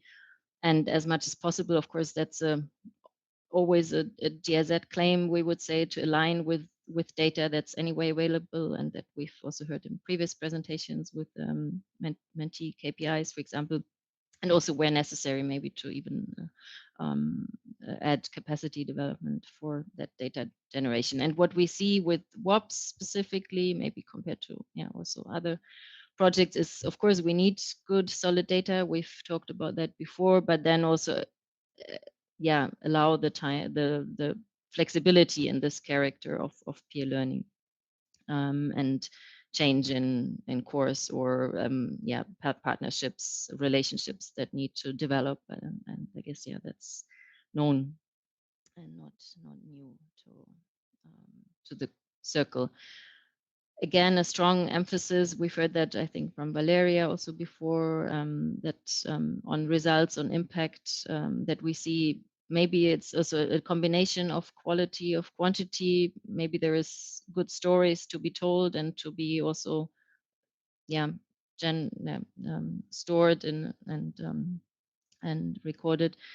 And as you were asking, how could we feed data? Of course, the more user-friendly, the easier it is to select, to click, and then maybe the easier for us to contribute. And in general, as that was a question, we would be very happy. What do we see as a benefit? Of course, then to be one piece of a global puzzle, to compare, be able to compare, to learn from others, as one key argument. And for cooperation, what can we, just from the top of our heads, we have an annual reporting to the ministry, so we could align with that. And when we take stock, we could see what has changed or what could we submit to the database, to the observatory. But of course, we can align to other cycles as well. And going back to what I said or what's from the top of that slide, so capacity development, is there maybe a need also to, or an interest to cooperate on capacity development for WOP project planning? So we've heard before from how others do that and take baselines and things, and maybe there is some things that we can also share. And what we actually benefit a lot from is also the infrastructure that we have in countries, because we align all our WOPs with ongoing development cooperation initiatives, technical or financial assistance in the countries. And another two modes or just avenues for cooperation that maybe Maria, you will have been also familiar with, is two studies that are ongoing, so that we're on the one hand side analyzing internally in Germany what is the WOP engagement potential, and on the other hand there is a more bigger picture stock taking going on with the aforementioned colleagues from the sector projects. So what is good practice, existing practices of monitoring, standard indicators, data quality, and so on. And so maybe also as flagging this to this circle that our colleagues and the consultants at soon will revert back to you. And next, last but one, I think. Yeah, thanks. So this again is some considerations that we're working on at the moment. So, and data that could be recorded to some extent, probably. So as what I just mentioned, is it a standalone WOP, or is it something that is complementary to other initiatives, part of bigger programs, projects, or linked to other initiatives? Like, for example, we have so-called development advisors that are very much on the ground, working colleagues that can really, and in the utilities, we have them placed, for example, in Zambia now, and this we see as a real asset to have a colleague that is working in and with the utility and can be a permanent link. Then I mentioned that before. What programmatic support is around, or the network that we provide as the platform, and then maybe a point to consider what actually can we align, or can we somehow subscribe to a common definition of what is a WOP? Like, is there a number of topics that should be covered? Like, for example, now we experience it, that maybe depending on the situation, but 4 or 5 is too much, but 1 is maybe not yet a WOP, maybe 2 to 3. Is there a minimum duration, at least as a starting point? We've been now thinking maybe it can start from, but it shouldn't be less than maybe 100,000, and then going bigger if there is, as we've just heard us from Anke, smaller investment or smaller construction projects or something happening, for example.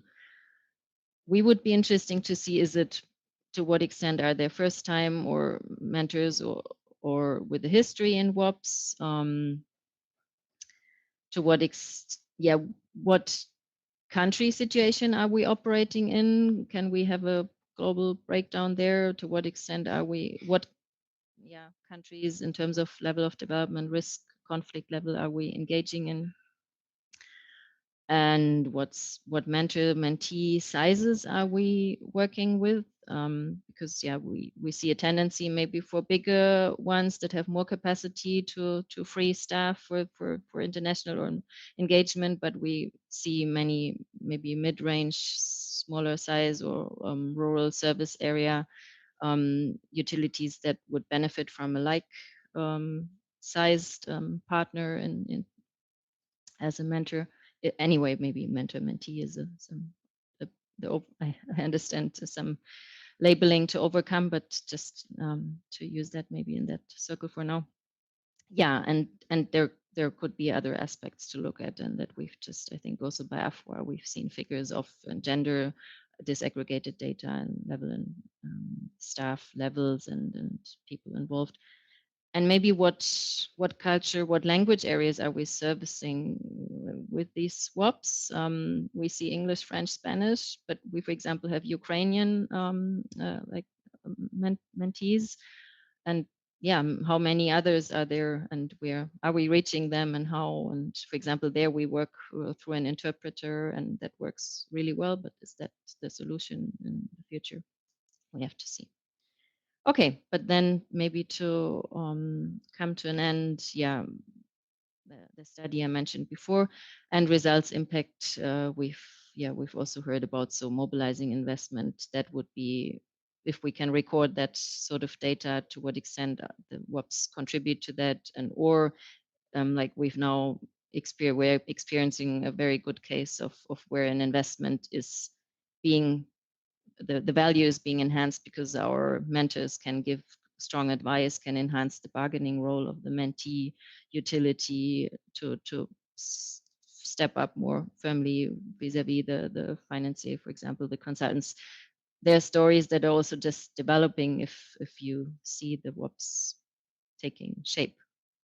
And maybe just very last, that's just 2 indicators, but you can also take them for the last slide, next slide, for consideration later. I thought it would be nice to give an example of, from just a small snippet from our results metrics of what program management level indicators we have of, referring to operational plans and to satisfaction of and proficiency of service that was provided to mentees, or how they experienced the partnership. And that, as I mentioned before, implies sound project planning at level of each partnership to really put valid, solid data behind these indicators. Thank you. That will be it on my side. Thanks so much, Maria. This has been really interesting way of presenting the kind of data that would be interesting and relevant from a programmatic perspective, from your case in GIZ, elements that you'd like to see available, and for GWOPA, together with key actors, to take up this role, and where do you see the value on that kind of information being present and available? Among others, I think beyond the key data on where your WOPs are happening, I think it's very valuable for the discussion to see what kind of data you would like to see also displayed and available. Before moving on to the discussion, I would like to just invite Jane Cole, who is a WOP advisor at WaterAid, to complement the view that Kavindra has just provided on data management, to give more just a very quick overview or opinion and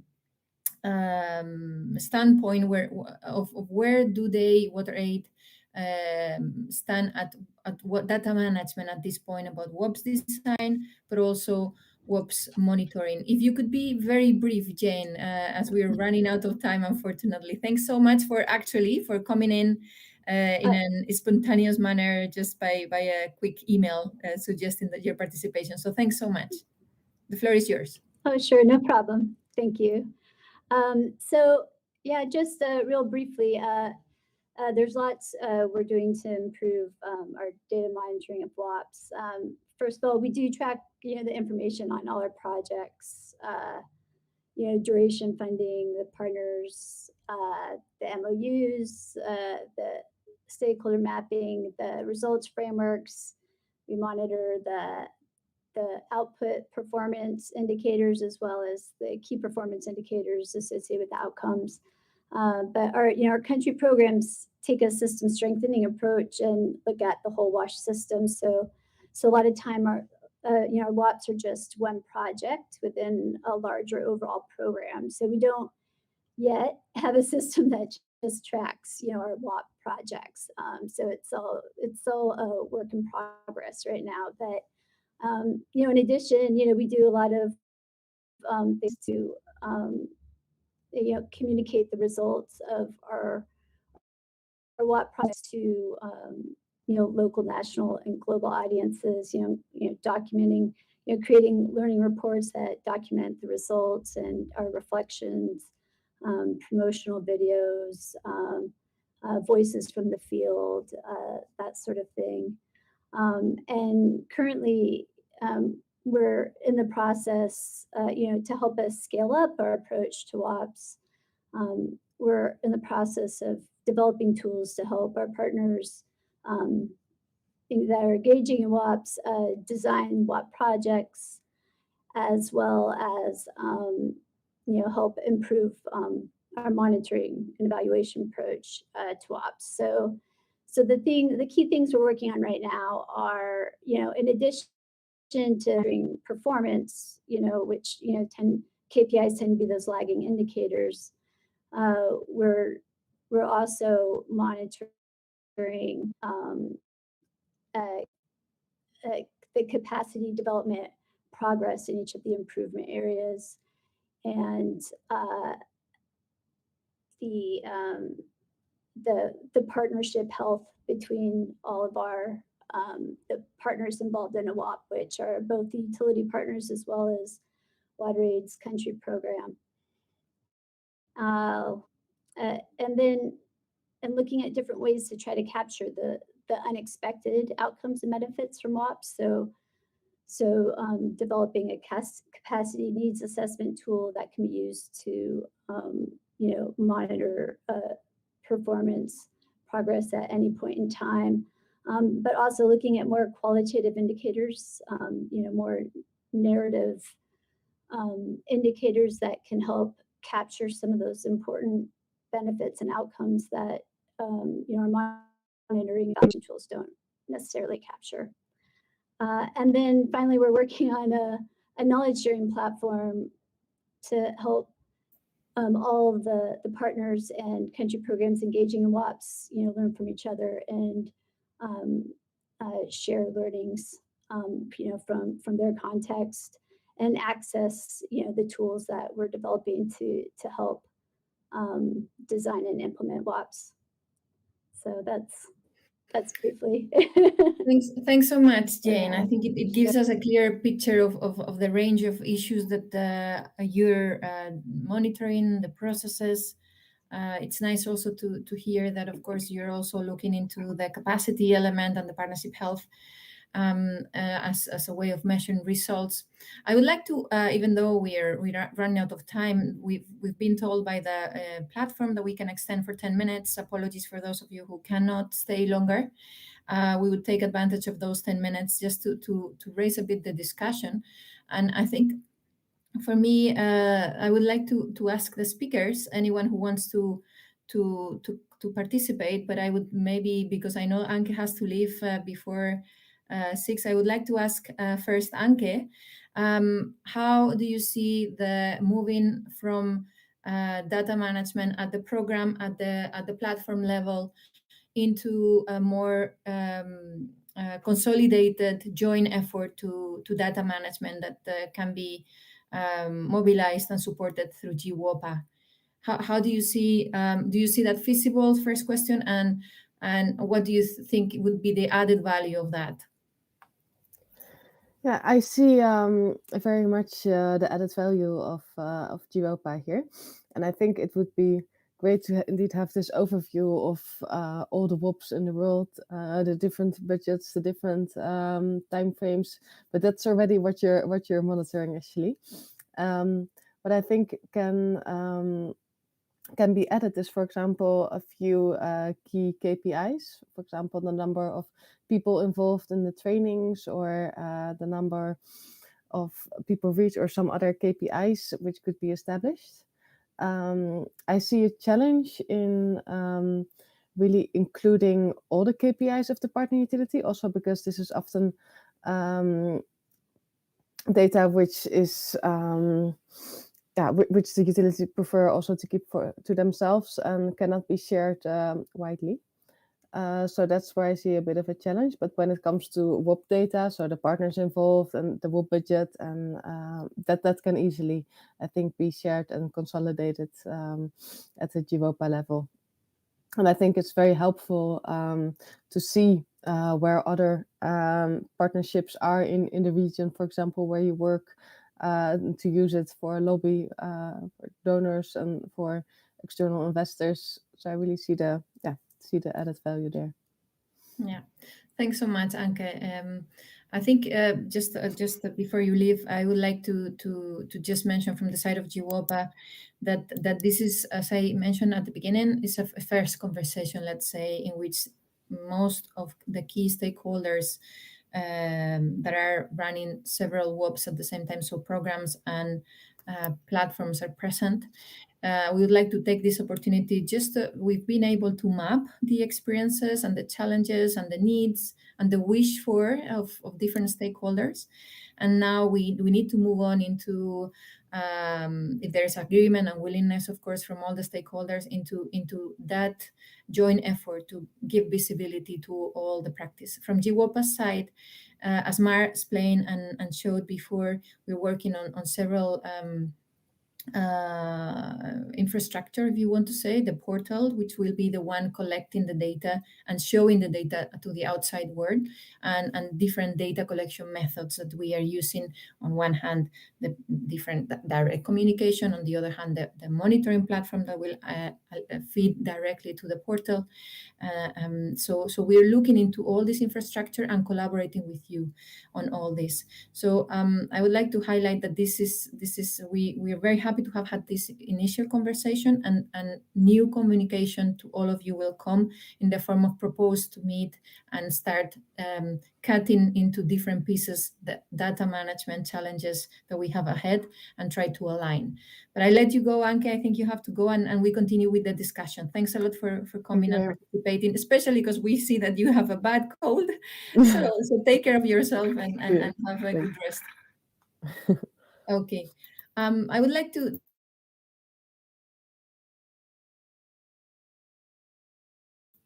You're muted, Maria. Oh, thanks a lot. I would like now to open the floor to any of the other speakers in the room who would like to also share their opinion in regard to how, if you think there is a value on aligning methodologies, on collaborating in exchange of information beyond your program, if there is a value beyond your program, but to also knock on the doors of the key stakeholders that we need in order to scale up the practice. Is there anyone who would like to give you your opinion first? Raise your hand if that's the case. Otherwise, I would maybe ask, I can see, sorry, it's not visible at the moment for me. Can I ask, unless I'm not seeing a hand, can I ask, yeah, Maria, Sorry, I tried with the virtual hand, but maybe that's definitely challenging. I could get your physical hand. Yeah, that's easier. Sometimes physical, analog is easier. Sorry, no, just that it's just a question. Is it the absolute data? Is that compelling to say so many WOPs and have been carried out over that course of time, or is it more?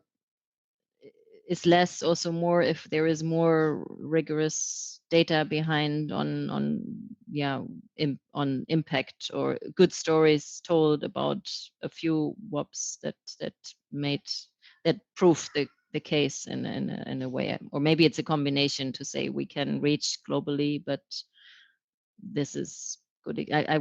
That's maybe it's more of a question, and maybe again to ask to what extent has there been thinking about to define in some ways, to delineate? I mean, it's probably will always be different shapes and animal, like a colorful animal, like a what, but maybe that's more of a think about it. Thanks a lot, Maria. The kind of data we're looking into is you can see it as two different type of data. One is on the WOP design, and what we're mentioning there is, okay, well, where are WOPs happening?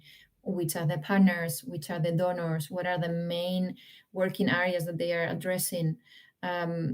information that is more related to the design of the WOP, and that you can easily collect. When there is a WOP happening, you can easily collect and then include it in your database so that that WOP is present in the map, is visible. Okay, not only the WOP, but also the partners engaged and the key working areas that they are addressing. I think that these key working areas that they are addressing is also particularly useful for the cross-fertilization between WOPs that can happen afterwards once they are being implemented. But then there is the other side of data that it's also very important and is becoming, it's always been relevant, but now it's becoming an urgent need, and it's the results data. And here is when we are we are starting with the EU WOP program to use our dedicated platform for monitoring WOPs, in which we are not only looking at outputs and KPIs, but particularly making it visible, the kind of results that you can expect at the capacity level in the short and medium term. So this is the let's say, if you want to say, the main skeleton.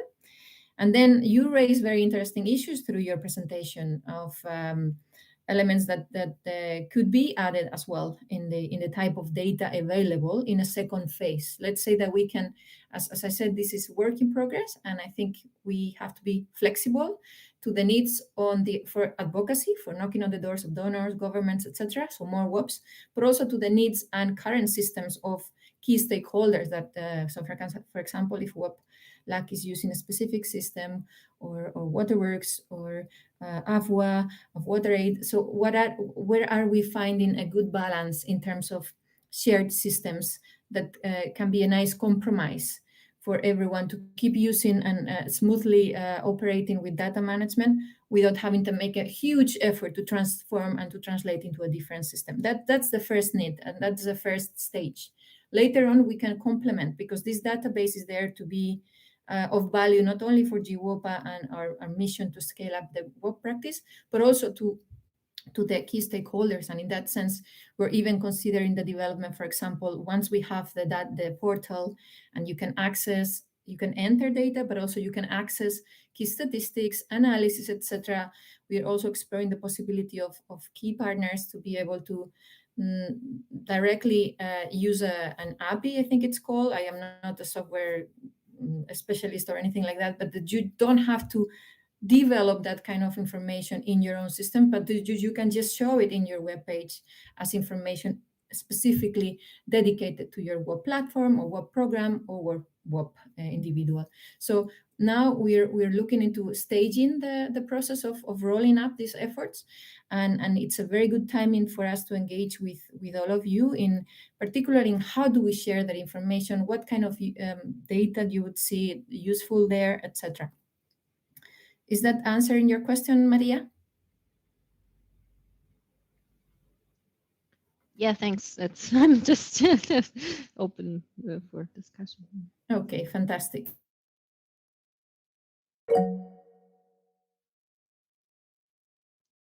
Any other final question, remark from any speaker on the table?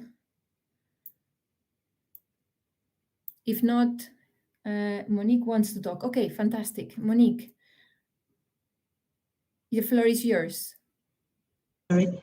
I just want to add on maybe something that has been said. I think the common platform, the portal, is quite a good idea, because then you can showcase the results achieved from the different WOPs. And this could be used as advocacy, an advocacy tool with donors. But what would be good, I mean, I know we said we cannot use all of the indicators and show them onto the portal, but we could agree on standard indicators, specific indicators, key indicators that could show actually the results coming from the WOP partnership. And I think, I don't know budget-wise, but I think it might be good for GWOPA to see how they could maybe finance a study on the impact of the WOPs that they've been funding, for example. I don't know, but it's just an idea I'm throwing. And I think it was mentioned as well, is actually how on the website of the WOP there could be like a dedicated tab, dedicated tab on the WOP activities that could be linked to the GEOPA platform or portal or something like that. Thank you.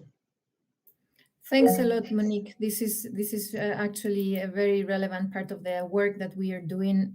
Try to analyze beyond the current cycles of monitoring projects that all of you engage into. We are also conducting research to see what the impact of WOPs is in different ways.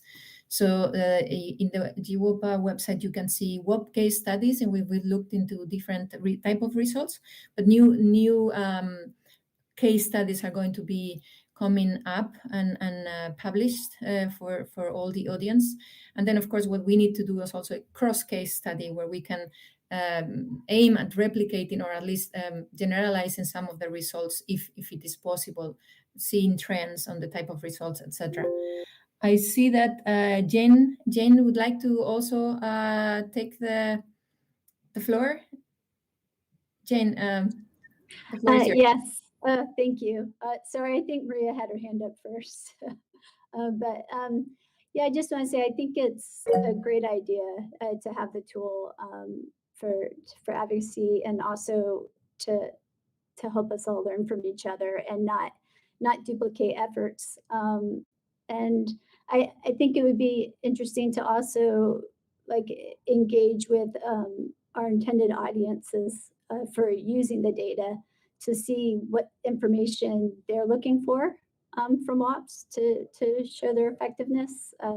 So gathering more information on that as well to help inform, what information and data we collect.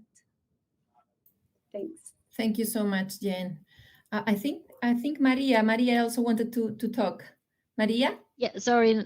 Yeah, just to respond to Monique, the calling for the analysis to remind that we have this stock taking coming up by GIZ, also commissioned by the ministry, which I hope, will find or is seeking to find some answers to these like standard indicator, data quality, impact assessment, and so on questions.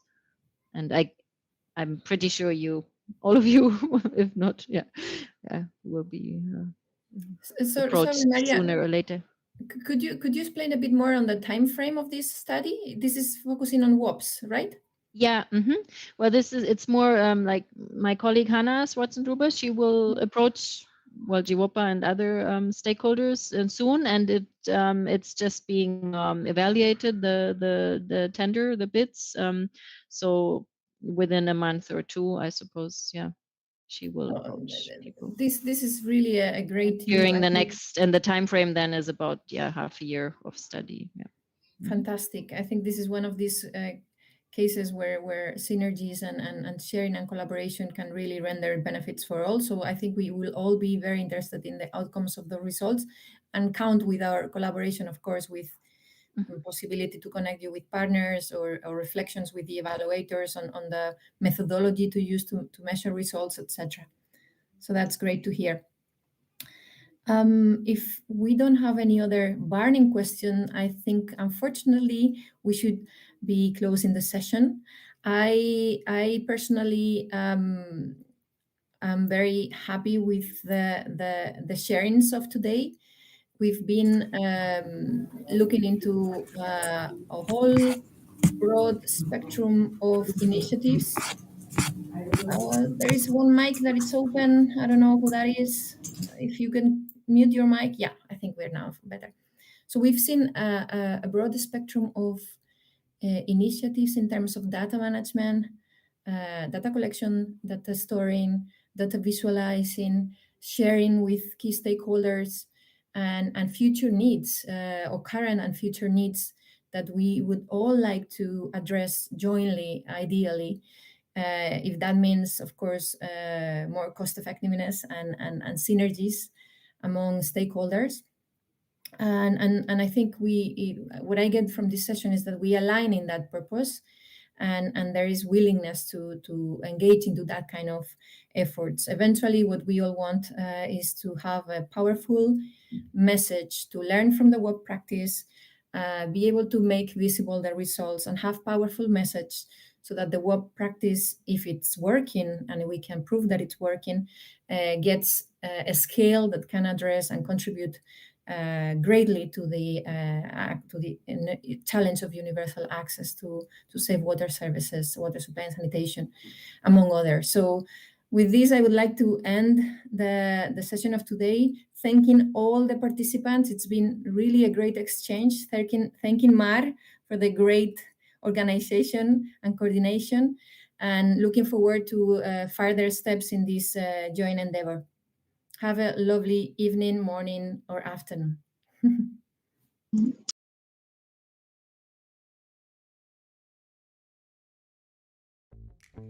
What? Already over? No, we have plenty more options to continue the discussions and peer exchange beyond the Congress. Tell me more. What are the options? Well, SHIWOPA membership, for example. By becoming a member of SHIWOPA, everyone can connect to a global alliance of practitioners and experts. There are two ways of becoming a member. First, institutional members. Institutions can participate in SHIWOPA's assemblies and are eligible to run and vote in its international steering committee elections. Or second, individual members. Individuals can connect and engage with peers in the online SHIWOPA community. We have created a space that allows for networking and easy communication. Meet future WOP partners, stay up to date on project opportunities, and participate in peer-to-peer learning opportunities. Sounds great. How can I join? Simply go to www.shiwopa.org and register for free. If you want to know more, you can follow SHIWOPA on social media and subscribe to the newsletter. Thanks for joining the 4th Global WOPs Congress. We'll see you soon.